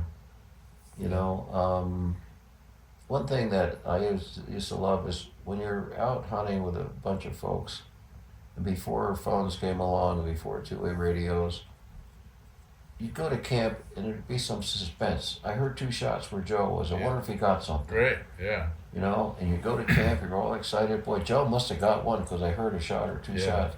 So you get to camp. What happened to Joe? Where's Joe? But now it's like Joe shoots and says, "Hey boys, I got one. I need some help." Right. Okay, it kind of takes some of the suspense out of it. No, it is. I guess I'm just too damn old-fashioned. I am. I'm very old-fashioned. My guys tell me I'm old guard, and I'm like, wow. Yeah. You know, I have these amazing optics. I have lightweight rifles. If I'm old guard, I can't imagine what the front leading edge of that is. But Right. I think, at least for me, hunting has been so much about the animals and just the Sure. fascination. Sure. Since I was a kid, catching frogs in a pond, or I think I was telling you via email one time that, I love that you fish panfish. You know, that we are spiritual brothers there. I grew up where there were lakes everywhere, and as a kid, I could spend the whole day on the end of the dock watching a bluegill come up and eat my worm on a plain There you hook. go. Isn't that something? Wow. And today, like, I'm going back next week to that same cabin on that same for lake you. called Big Ole Lake. And I'm going to buy a fishing license, and I'm going to be standing there with one of the old Zebco 202s that are stashed away in the shed. Golly. And I'm going to re-spool it, and I'm going to be standing there Yeah. catching 6-inch I'll be bluegill. jealous. I'll be Yeah. jealous. And That was so much fun. I'll be frying them in hot grease with pepper. Golly sakes. I don't know. So, Don't tell me about that. Don't send me pictures. okay. But those simple things, I don't know. I think if you just grow up in it, it becomes so much of who you are and what you relate to, and it allows you to. I got a philosophical question for you. Yeah. Years ago, Outdoor Life asked me to write a story why we hunt, Mm-hmm. and I wrote it. And so I started this story out by, here you are in September, high on a mountain, frost on the leaves, quaking aspens are yellow, beautiful morning, you know, and you're about to blow on your elk call. Here comes a flock of geese going south, beautiful geese, Yeah. and they're honking, and you get a little tear in your eye and say, God, how beautiful. Yeah. And then 10 seconds later, I gotta buy some decoys so I can kill them this fall. Tell me how that transitions. Tell me how that. I don't know how it transitions, but I can relate to it. Or look at a little deer, little Bambi, you Yeah. know, and you say, well, the little buck, you know. Yeah. So, boy, when he gets to be a great big buck, I'm gonna go out and want to get him. You know, right now he's a cute little thing. Yeah. I don't know. I wasn't able to explain it in the story. I tried to, but I think you and I have probably both been asked that question 100 Oh, or yeah. more times. Yeah. And it's sure. it's always a stumble for words of if you know, you know, That's right. but you're not If gonna you know, you know. That's right. But you're not gonna know if you don't go Mhm. and experience it. It's I think that's what's so special about it. It is so experiential that you can't understand it and you can't explain it to Mhm. someone who hasn't experienced it. And that's where I feel so lucky growing up in a town where everybody hunted. Oh, yeah. Every mentor I had, Yeah. from the school teachers to Owen, the hardware store owner, to, you know, the school bus driver, there was nobody who didn't hunt. And the other interesting part that I now realize all these life lessons that I learned through Mhm. hunting, just life skills that really helped me. And you know, if you want to talk about the three essential characters of faith, hope, and charity, charity was a big thing where I grew up. That if someone got a buck, they were going to share a lot of it. Mhm. And that was just something that was expected. And to this day, the amount of wild game I try to share, that I go Mhm. out of my way. And Mhm. Shane Mahoney, he'd been on this podcast many times. He's like, isn't that weird? We don't go and buy a pork loin and walk around the neighborhood and try to share that. But there's something about our investment of what we have put forth over years of creating landscapes that can grow this Sure. wild meat, and then the effort to Yeah. learn how to go harvest it, that piece of meat we feel compelled to share. That's right. And That's right. It's I, interesting. I can't explain why I share my wild game, but I don't share the pork loin. So, yeah. Maybe you have more of a personal attachment to it, or Yeah. then you get more. I don't know. Yeah. You know, one of the things and I am speaking for myself here, that when I moved to Montana in 91, I was hell bent on killing an elk. That it was like, I thought I was a pretty good whitetail hunter. You know, I did a lot of still hunting in northern Minnesota in the big woods, and I had some success. So as a young guy, I thought I was a pretty good hunter. And I came out and I got my teeth handed to me elk hunting. I was at that phase in my life where I thought you could buy a shortcut to knowledge and experience. So if you were selling something at the Bob Ward Sporting Goods store, I was probably the perfect customer, because I was going to buy it if I thought it would give me a shortcut. And my first 6 seasons of elk hunting, I never fired a shot. I did, and it was one of those things. The harder I tried, it seemed like either the worse luck I had or the worst mistake I made. And Jack Ward Thomas wrote a book, Elk of North America. Elk Wildlife. It's like, I think it's right there on that rack. yeah, you probably have it there. Yeah. I wrote it down. I can't remember exactly. I want to get the title correct. Elk of North America, Right. Elk Ecology and Management. Right. I read that front to back twice between the summer between the 6th and 7th season. Well, I'd always been pretty good at walleye fishing, and I'm like, how can I go to rivers, reservoirs, natural lakes? I can catch walleyes in the spring, in the summer, in the fall. So I sat down. I've always looked at walleyes as, okay, you got pre-spawn, spawn, post-spawn, mid-summer, cold water. So I sat down and made this 5 periods of elk hunting of the elk season. Early season, pre-rut, peak rut, post-rut, late season. And so reading all the Jack stuff, I'm like, well, he talked about their seasonal needs and all this stuff. So I had, this is the accountant in me, I had like a big spreadsheet of what factors and determinants were there in this period of time. So using my chart, I'm like, all right, this would be post-rut, late October. They're looking to get away from hunting pressure. They got to survive until hunting season's over. So back in the day of paper maps, I got the, topos, and I'm like, well, I think they would go down into this place. No one in their right mind would want to shoot an elk there. So next year of season, first day of season, I hike in there in the dark, shot my first bull. And what it taught me was, and now people who follow my content, they're so tired of my 5 calendar periods of elk hunting. I'm sure they're like, you're an idiot.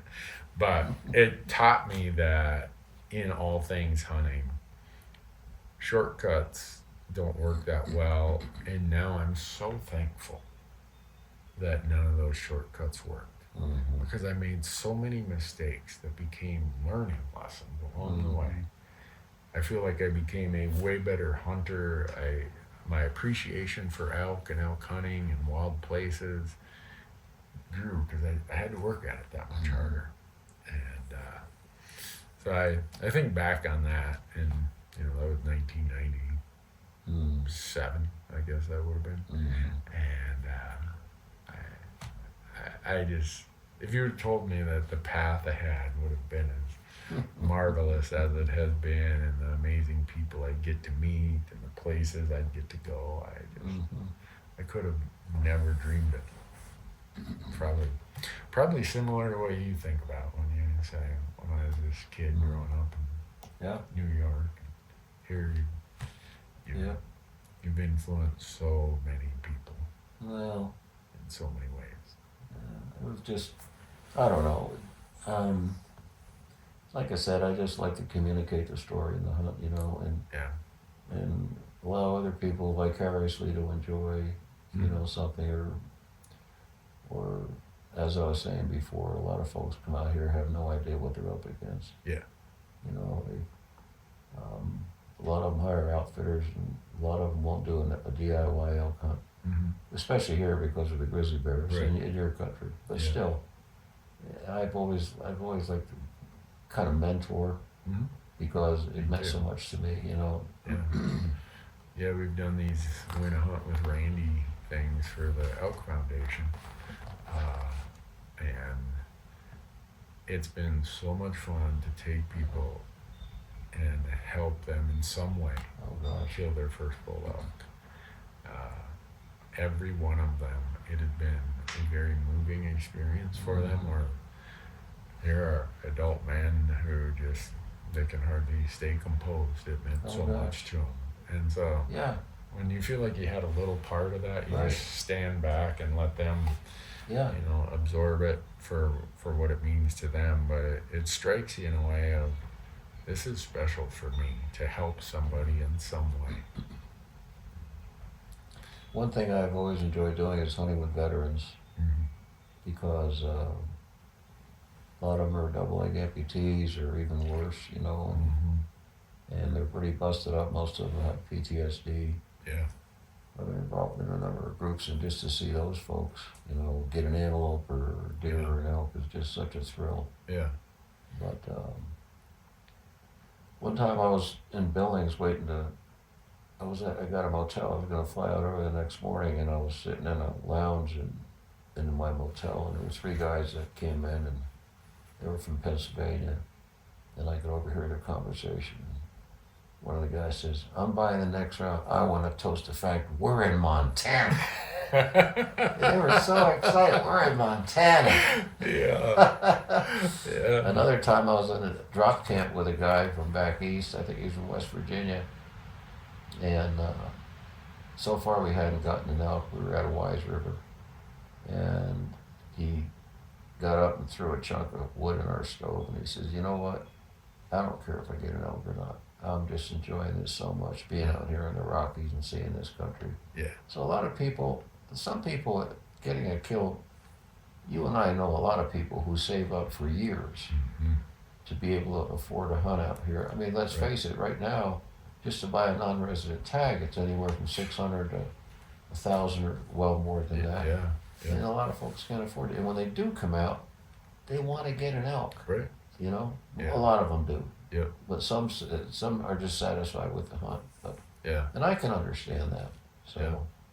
No, I'm right there with you. You know, growing up in Minnesota, I thought elk hunting, I thought you had to hire a guide. mhm. I didn't know you could do it on your Yeah. own. Everything I had in my head led me to that point. And then when I moved to Montana, I'm like, wait a second. There's so many skills that I've learned about Absolutely. woodsmanship, orienteering. Sure. I'll pull this off. Yeah. It took me longer than I thought, but I was able to do it. And that's, you know, probably one of the things I do worry about in the future is as the West is changing in Wyoming, Montana, about all the West, we're seeing the old traditional working rancher. You know, the kids, they don't want to come back and work that I know. hard, take all that risk I know. for such little It's return. commonplace. Yeah, The and so, rancher dies or he retires, and the kids say, "Sorry, Dad," you know, and then when he passes, they sell it right. and turn it into a whatever, Yeah. some sort of a And so those places, we're losing them rapidly to hunting access. mhm. And as we lose that, it makes the public lands more crowded, but it also makes those public land spots more valuable to hunting. Absolutely. Because we're losing so many other private land places, and that's why I know some people probably think I've went off the deep end when I get out there and going to DC, you know, the other places advocating and trying to give some voice to public land. It's so important to the American hunting experience, at Mhm. least in the West and in some other spots like Alaska, northern Minnesota, northern Wisconsin. Without public land, the hunting culture of America would not Oh gosh. be what it is. You know, it was scary just a few weeks ago what was going on with Right. trying to sell some public lands. Right. Are you kidding me? I mean, Yeah. thank God that thing Yeah. got dropped. Yeah. Yeah. And Because, I don't know. a lot of people ask me, where does this missionary zeal for public lands come from? And my parents divorced when I was 10. And in Minnesota, you could hunt when you're 12. Well, my dad had to move away to get work. So right at the time I thought I was going to be a hunter, kind of my world fell apart. I was the oldest of three, and my mom's working in a little diner. We're living in this rundown trailer house, and those public lands, if I left our trailer house and walked a half mile, that's on public land. And I went there, and it gave me this mental comfort and sanity. Everything made sense out there. So all the things I was dealing with as a kid, going and setting a muskrat trap or whatever, or shooting a rough grouse or sitting there waiting for a walleye to bite, those experiences that I was able to have on those public lands got me through a really challenging time in my life.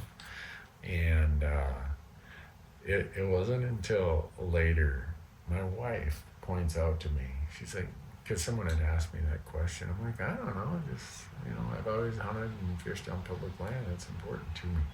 And after the person left, she's like, you big dummy. These public lands are where you went and you kind of sorted out your mind in a really difficult time in your life. Why can't you see that? Oh, that's why I married you, woman. You're so much smarter than I am. But, so I think about that. If it wasn't for public land, you and I wouldn't be sitting here having this conversation, because I wouldn't have got to become a hunter. And that story, I always say, is not unique in America. There's young boys and girls who are going through difficult times, and if they have a fishing pond or they have a creek or they have a place where they can go and experience some of the soothing and therapeutic values that wildness, and wild doesn't have to be, the Shoshone National Forest. Though it's important to me that those things exist forever. Oh, absolutely. Oh, absolutely. And totally agree. That's kind of where it comes from for me, and what drives me is I cannot let there be a risk that would go away in some way, shape, or form. And when I came out west, even back then, there were no trespassing signs all over in upstate New York. Yeah. When I came out here, it was like, wow, I can go into that Cache National Forest north of Logan, where I went to school. Yeah. And I could walk for miles. I could walk for days, never see a pesticide, and still be on public land. Yeah. Get on some of these BLM expanses, you could go forever. And just, most of my hunting actually has been on public land, and I haven't advocated as much as you. I've hunted with outfitters, but I've always enjoyed hunting the forest or BLM. When I worked for the BLM, I was pretty proud of being a wildlife biologist and extolling the virtues of public land. So, I would absolutely hate to see anything happen. They say that, well, they're only going to sell a little bit of it. That ain't going to happen. Right, If they sell a little bit of it, then they're going to say another little bit, before you know it. Yeah. They actually had places around Cody on a map that could be available for sale. Right. Parts of our forest. Yeah. The National Forest is like a half a mile from the house. Yeah. Right above the road. Yeah. And I can't believe that. I know. I mean, it's just like taking away part of my arm. Right. Yeah. Yeah. You may as well come and grab one of your 3 dogs. Yeah. Yeah. And the thing that probably was really exciting about the last 3 weeks when that got defeated is to see so many people come together and just speak up, stand up and speak up, and bring the topic of public land and conservation, bring it back up high, a little bit higher up the scale in Washington, D.C. And I guess I'm super proud as a hunter to see how the hunting community responded to that, because maybe I'm living in some fantasy land, but going all the way back to Grinnell and Roosevelt, and the list Yeah. comes, Ding Darling, and the list comes forward to Jim Sure. Zumbo, and I see what hunters have always done to speak up, and as Roosevelt always said, right, the wildlife and its habitat cannot speak for itself, so we must and we will. Mm-hmm. And we have really done that. Mm-hmm. And if you're a hunter, that should make you proud. Mm-hmm. And hopefully incentivizes you to do it for that next generation, because someone did it for me. Yeah. And so, Yeah. well, Jim, I got to ask you one last thing before we wrap this up. I have all of Pat McManus's books, and you were good friends with him. Mm-hmm. I never got to meet him. My uncles call me Rancid, and instead of Randy, but after Rancid Crabtree, right? And I hope the audience doesn't start calling me Rancid, but that's what my uncles call me, because we all were such big fans of Pat McManus. Mm-hmm. Were his stories indicative of who he was as a person? Just You mean humorous, was there witty, Rancid like- Crabtree in his life? Yeah. Yes. And were these Yeah. like Yes. his upbringing gave him Yep. fodder for all these His dad stories? passed away when he was very young, and his mother raised him. He had a sister that he called the Troll. Yeah. Yeah. And his wife was called Bun, but her name was really Darlene. Yeah. Let me tell you a McManus story real Yeah. quick.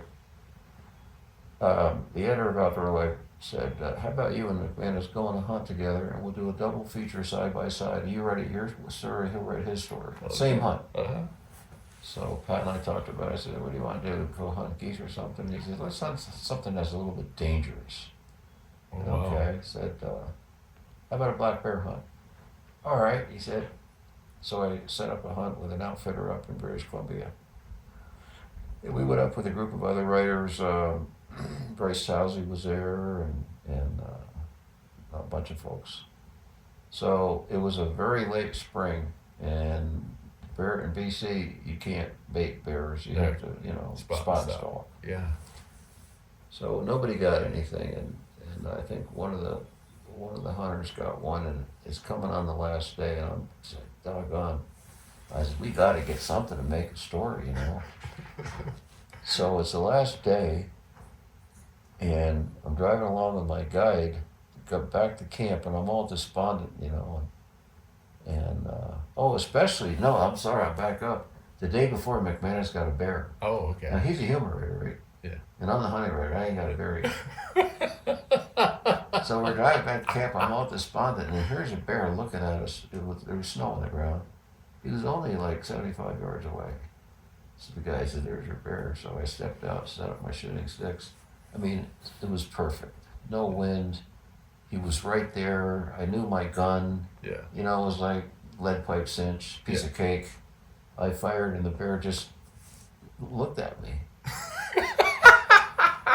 And I said, what just happened? The guy said, you missed. I said, how could I miss? He said, I don't know, but you missed him. And the bear just turned around and nonchalantly walked off. He was not hit. Yeah.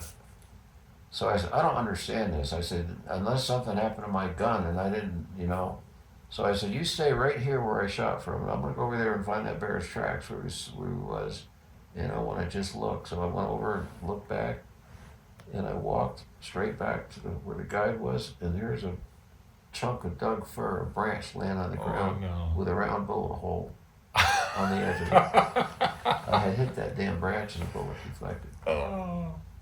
So I went back to camp all despondent, and Pat comes out of his shirt and tie. He said, did you get one? Did you get one? I said, no, I don't even want to talk about it, What happened? So I told him what happened, and I called Bryce and said, Bryce, you're the gun guy. He says, does that look like a bullet? He said, hell yeah, you got a big deflection there. So the story came out, and we wrote our versions. And Pat said what Zumbo was really trying to do was get that sapling, and he waited until the bear walked behind it so it would pronounce itself when he shot the sapling. It was perfect. Well, after that happened, it was actually cell service back there. I got up on a hill and I called the editor, And I said, the hunt's over, and got bad news. I said, Pat got a bear, and I didn't. There was a big silence, you know, and he says, well, we can't possibly run that story. I said, well, think about it. I said, think about the humor. Think about it. He said, you're right. We're writing that story. So, but he was such a genuine guy. We'd go to shows, and people would come up to him and shake his hand. And I saw one guy. I said, Mr. McManus, can I have lunch with you sometime? You know, at the show. He said, absolutely, stranger. Yeah. But one fun time, Outdoor Life magazine used to have this R&R. We'd take off for 4 days in a different part of the country. All the editors, field editors, the New York City editors would come. They'd leave one secretary behind. There were like 15 of us. Yeah. And this time we were in Sealy Lake, Montana. And there was a bar there called Liquid Louie's. Okay. And we were at the Bob Marshall Wilderness Ranch, owned by some good friends of mine, Virgil and Barbara Burns. But we went to Liquid Louie's one night. Pat was with us, and there was no cell phones, you know, just a payphone. And we went there and having a pizza and a beer with all the locals. And somebody recognized Pat McManus. Holy smokes. Guy went to a phone and said, guess who's here? Within a half hour, that place was packed, Really? standing room only. And Pat shook hands with everybody, you know, and he's telling them stories. But one of the funny things, at Elk Foundation, Pat and I would do a stand-up act for one of the seminars, Yeah. like Smothers Brothers. Yeah. I didn't want to be there, but, you know, we kind of bounced off each other. Pat would tell the deer on the bicycle story. Do you remember that one? He had that down so pat. You know, he would say a few lines like, we're riding down the mountain, and all of a sudden, I feel a deer's paws around me. And he'd stop, and everybody would laugh. And then I look around, and the deer blinked. It's supposed to be a dead deer, because he put it on his back. But he knew just where to stop, and he had, one guy fell off his chair in that room. We did that like 3 or 4 times for different conventions. And what am I supposed to do? You know, Right. how do I follow up on that? Yeah. So I just talked about times with Pat, you know, and fun stuff. But golly, he just had that story down pat. That's his greatest story ever, I think. Yeah. So- If they're not in print, people need to go find them. Yeah. Out on eBay or somewhere. They are Yeah. classics. He wrote 5 novels. Yeah. Really? He did. I did not know that. Yeah, he did. Huh. Yeah, a guy sent him to me, John Arterburn sent him to me from Nebraska, and I sent him on to someone else who was a big Pat fan. Huh. But yeah, he was just he was a wonderful man. For his fame, Yeah. you know, he had, I don't know how many books in the New York Times bestseller list. And he also had to play, another guy acted like him, you know, Yeah. and all the stuff he did. He was with Field and Stream first. Okay. And, I didn't know that. Yeah. I remember him from Outdoor Life. Yeah, well, Duncan Barnes was the editor, I believe, at the time of Field and Stream, and Pat was good friends with Claire Conley. They're both from Idaho. Mhm. And so Claire Conley stole Pat away from Field and Oh, Stream. okay. And I think Pat wanted to go to Outdoor Life. Anyway, Duncan Barnes flew to Spokane and begged Pat to come back, and he didn't. Yeah. He stayed with Outdoor Life. Yeah. So, Well. yeah, That was one of the first things you do. You'd open up the back to get to absolutely. Pat. And remember who was the artist? He was Yeah. with the New Yorker. Yeah. Oh, he would illustrate those so perfectly for the story. But Hirschfeld, Okay. Al Hirschfeld. But his daughter was named Nina, Nina. Mm-hmm. And in the cartoon every month, he would have Nina hidden in like Pat's sleeves Oh, really? or somewhere in the picture. And when Hirschfeld signed the bottom, he put Hirschfeld Nina 3 or 1, or that's how many times Nina was in the cartoon. So you had to Really? find that. Huh. I didn't know that. Yeah, it was fun. Huh. Yeah. Well, there's so many wonderful things about hunting and our culture, our media, our storytelling, and you've been such a big part of it. Well, I'm I've never considered myself a real wordsmith. I mean, there's some guys out there now that are just wonderful. well, Some of my predecessors with Petersons are just great. But I might tell stories, but Never took any journalism in school, you know, just Yeah. an old forester. But Well, it's fun. you've always had time for everybody, Jim. Well, I tried, you know, going to the shows.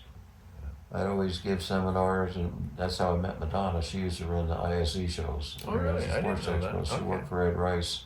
Uh, She was actually the vice president, general manager. well, that's And I had a booth there and talked to a lot of folks, you know, and I always enjoyed that. But yeah. I've taken that from you, you know, observing you when I'd go to some of your seminars. There would be the string of people out the door waiting for you, yeah, and waiting and waiting, and you had time. Well, You had time for every one of them. that happened with you too, and Dwight Shue and Larry Jones, you know, all the old elk callers. Yeah. In those days, people really wanted to learn, you know. I had my biggest crowds in California, Yeah. Sacramento, Yeah. because those guys, they didn't live with elk like Right. we do. And they wanted to know, Yeah. you know, so I tried to, basically it was a how-to seminar Mm. about calling and Yeah. hunting places like where I should have shot that bull 300 yards from the road. You Yeah. know, and how to get an elk out, you know. Yeah. Because people don't know back east. They don't realize the land out here. Yeah. You know, they think of what they've got back in Connecticut or wherever, and you can leave here right now and walk to the South Fork. You can walk to Jackson Hole from here, Right. 120 miles if Yeah. you know the right trails. Yeah. It's a fact. If you're tough On enough. public land and never leave the Shoshone National. Well, you got to get into the Bridger Teton Forest, Right. but still, Yeah. it's just amazing. I just love it all. Yeah. Well, But, my wife, she no longer goes to many of the shows with me. And she always said, you would stand there and listen to the last hunting story until 4 in the morning. I'm like, you know what? You're right. I would. And part of that comes from observing you and know how much it meant to me the couple times you let me hang around and talk to you among the hundreds of others, and I remember that. And so now when I'm at an event or I'm doing something, I am never too busy for anybody. Yeah. And if it means I'm up till Yeah. 4 in the morning Yeah. listening to that last story of somebody who it was important, it's an important story for them that they want to share, Yeah. I'm here. And I'm sure you get a lot of requests from people like, hey, I want to hunt Montana, I want to kill a 350 bull, where do I go? Yeah. Oh yeah. You Where know. do I go? Yeah, I tell them, well, don't go where I go because I haven't found many of them. But you know, I'll tell you a cute story back to the shows. I often open my show up, my seminar. I'd say, okay, all of you that hunted elk last year, stand up. Yeah. Now, you know, a lot of people stand up. Right. Okay, if you didn't get an elk, please sit down. A lot of people sit down. Yeah. Okay, if you got an elk, if you got a spike, sit down. Maybe somebody sit down. A raghorn, Yeah. more people sit down. 5 point, more people. Then there's only a few people standing, you know. Yeah. 6 point, almost everybody sit down. And one time I went through that and I said 7 point, the guy was still standing. I said 8 point, he's still standing. I said 8 by 7, 9. I said, what did you get? He said, I got a cow. He didn't ask about cows. But it showed how many people in the room got a mature bull. Yeah. And I did that every year. And Right. it was a good exercise. Yeah. People understood. Like maybe 80% of the people in that room, or 75%, hunted elk that year. Yeah. But most of them sat down because they, you know. Didn't get one. Well, heck, Colorado, with more than 300,000 elk, hunter success is around 17%. Yeah. That's outfitted hunts, cow hunts, everything. Right. 17 out of 100 people get an elk. Right. That means 83 didn't. That's right. And that's something that you and I both communicate. People Yeah. have to understand that. Yeah. You know. Yeah, that's one thing I often worry about, and why I lose no sleep if we tell a story that doesn't have a punch tag, because I think people could get this vision that every time someone like you or I go out, everything just falls into place and we're done and back in camp by noon. Yeah. And I want that reality to be there, and, you know, there's going to be frustrations. There's going to be all these. Oh gosh. I did the article in Bugle magazine a couple of years ago called the Elk Hunters MBA. I read that story. Yeah, Dan Crockett heard me doing one of my seminars, and I was like, you know what? Every MBA program should force the students to go do a semester of public land high pressure elk hunting. You're going to learn about failure. You're going to learn about the requirement of persistence. You're going to learn to focus on the things you can control and disregard the things you can't control. And so I went on, and Dan said, would you write that as an article? Yeah. And I never got it done, and he retired as editor 3 years ago. And I never got it done. And so when I sent it in to Heather, I said, this is a tribute to Dan Crockett. Oh, great. Great. Yeah, there's, Dan Crockett, Andrew McKean, Sure. The younger guys who, they've had such an influence on me. I feel so lucky in being involved in groups like the Elk Foundation. I mean, I always say, what a country. And I mean that. Yeah. I really mean that. Where else could No kidding. two guys like us with our humble upbringings have lived the life that we've been so blessed to live? One thing that we haven't talked about is the amount of women that are hunting nowadays as compared to the old days. Yeah. I mean, they are the fastest growing segment of hunting Right. that there is. And when I was a kid, I've never seen a woman in the woods. Okay. In fact, one of my greatest stories, I've got 3 girls and a boy. Jeanette's the oldest, and Danny was a year and a half younger than her. And never thought to ask her if she wanted to go hunting, because I was raised in an environment where women just didn't hunt, just the guys. And so I'd take Danny out, put him up on my shoulders, and we'd hunt pheasants, or train the dogs with the short hair. And we'd go hunting, and Jeanette would go along, and we'd go out in the Book Cliff south of Vernal, and we'd have a tent, and she'd sit in camp and read, and never thought to ask her. And then one time she was 19, she came home from college, she was all mad. She says, in fact, her boyfriend's name was Randy. I said, what's the matter? She says, Randy's going hunting with his brothers and his dad, and he didn't invite me to go. I said, whoa, wait a minute. You wanted to go hunting? She says, yeah. I says, why didn't you ever ask me? She says, because I just thought you didn't want to take me. Oh. All those years, I favored. Dan got the BB gun at 8, he got the 22 at 10, he got the shotgun at 14, and she got dolls and stuff, and Barbie got.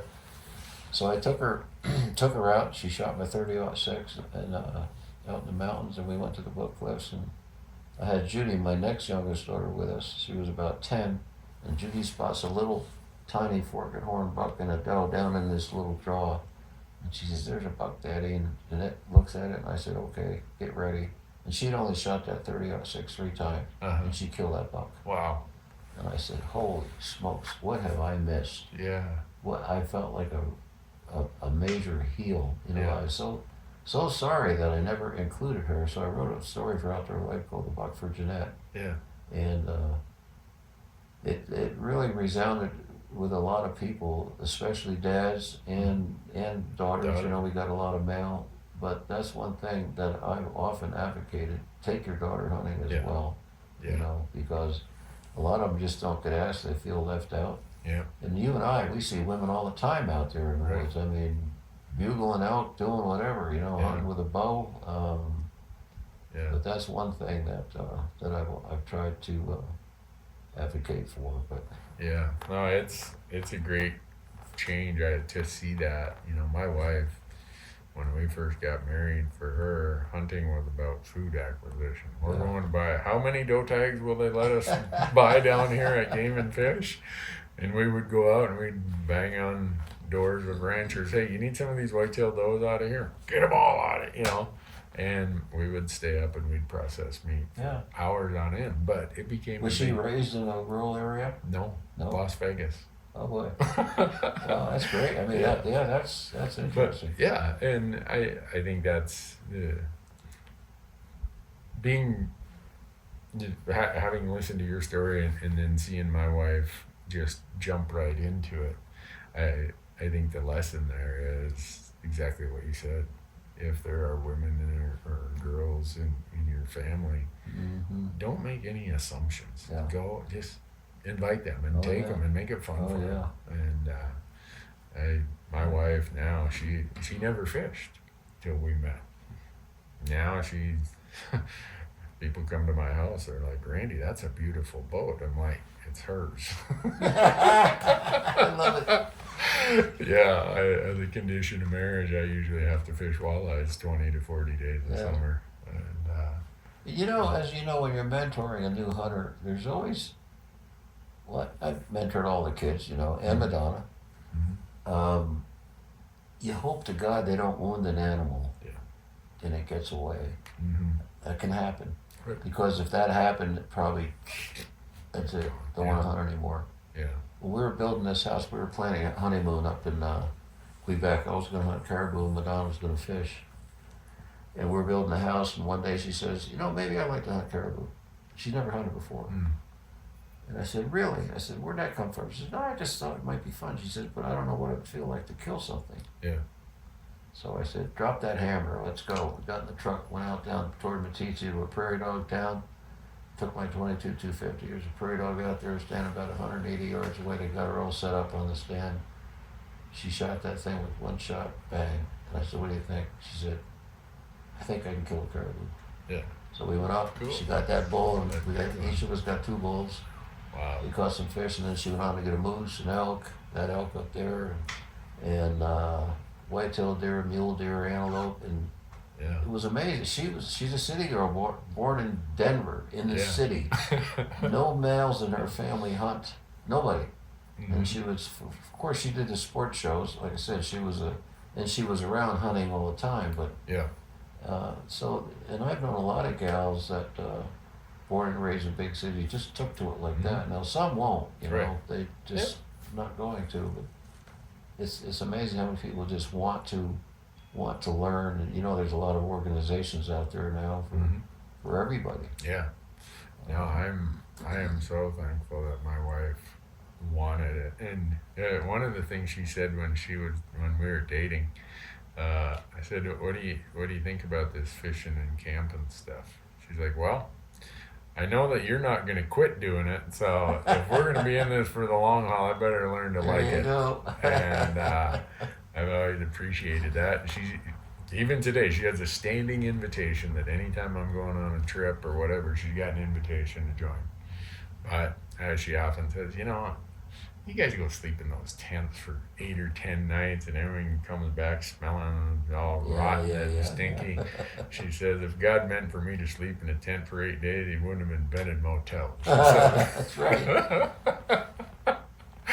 Well, Isn't it great to make a living doing what you love? you know that Really? it is, Jim, and you know, for me, I've had such a lucky and blessed career before this that I've been able to do this in a way that, and this sounds really spoiled and really, I don't know, some people might think it sounds childish, but I do everything on our media platforms according to what I feel is important and Mhm. useful, not if it makes money or doesn't make money, because Mhm. I have another livelihood that is taking care of that for me, and that is a true, I say it's the true meaning of freedom. Yeah. When you own your time to do something that's meaningful to you without the requirement of having to make money at it. Hmm. I And when you can help other people, what you're doing. Yeah. I mean, my goodness, your advocacy is just Yeah. wonderful. Yeah, But it is. I mean, to have this life of doing what I do, I just pinch myself. I mean, there's not an hour of a day that doesn't pass where I don't just shake my head and say, how did this snotty-nosed little kid living in a trailer house in Big Falls, Minnesota end up in the catbird seat? yeah, I don't know, and I'm grateful for it. I'm grateful for what the journey has been so far, and you know, just the spectacular people you meet in hunting. yeah, And maybe that's in golf and skiing Yeah. and other activities. I don't know because I don't do them, but the people I meet in hunting are some of the finest people that you just enjoy being around them. And just think of how many people out there hunting, they get into a dilemma, they say, what would Randy Newberg do? You know that happens. You know that happens all the time. You There's know, some bugler and he ain't coming. It's like, what would Randy Newberg do to get that bull in here? yeah. There's a really good friend of mine who's an outfitter, and he said, my guides hate you. I'm like, oh man, what'd I do? I'm sorry. He's like, you have no idea how many hunters come and we're on an elk hunt, and after about the third day, if it's not going well, they say, well, that's not what Randy would do right now. I'm like, oh man, I never thought about that. So if anyone's listening, don't say that to your guide or outfitter. They know what they're doing. But yeah, when he told me that, that's when it kind of struck me that, you know, when we do have these platforms, even when you were at Outdoor Life or your books or your TV show, with that comes a lot of responsibility. I feel anyhow, It does. a lot of responsibility, and I take it very serious that people trust what I'm going to say, or where if I'm advocating for something, they put a lot of trust in it. And my crew would be able to verify this, and so would my wife, that I spend a lot of time stewing about that. Of, am I saying the right thing? Am I being helpful to it? Because I just feel so lucky to be here. So, well, Jim, I've really taken a lot of your time. Hey, it's been a pleasure every second. Just kind of I'm so glad trading stories and stuff. Yeah, I'm so glad we got to do this. You've Me been too. such a mentor to me, and such a wonderful guy that for so many people. And I just thank you for all that. Thank you for what you do too. Yeah. So. Appreciate it. And I'll send you a version of this in advance. So if you want to cut anything out, Not at all. okay. You know what? Of the hundreds of these we've done, only one time when somebody asked to have something cut out. Really? Yeah. And so I think that's good. It tells me we're having just true, honest conversations that people feel are meaningful. So. Yeah. Well, I'm going to turn off all the devices, and hopefully the editors will say I did a good job, because I'm the camera guy today. I'm the audio recorder. I'm just worried that my audio wasn't turned up high enough, so the editor is going to be like, Randy, what was going on that your audio was so low? But they can boost that. Can they? Good. So, all right, Jim. Thanks so much, folks. Thanks for being here. Really appreciate it. Thank you. Thank you, It's a Jim. pleasure. It Yeah, really was. thank you.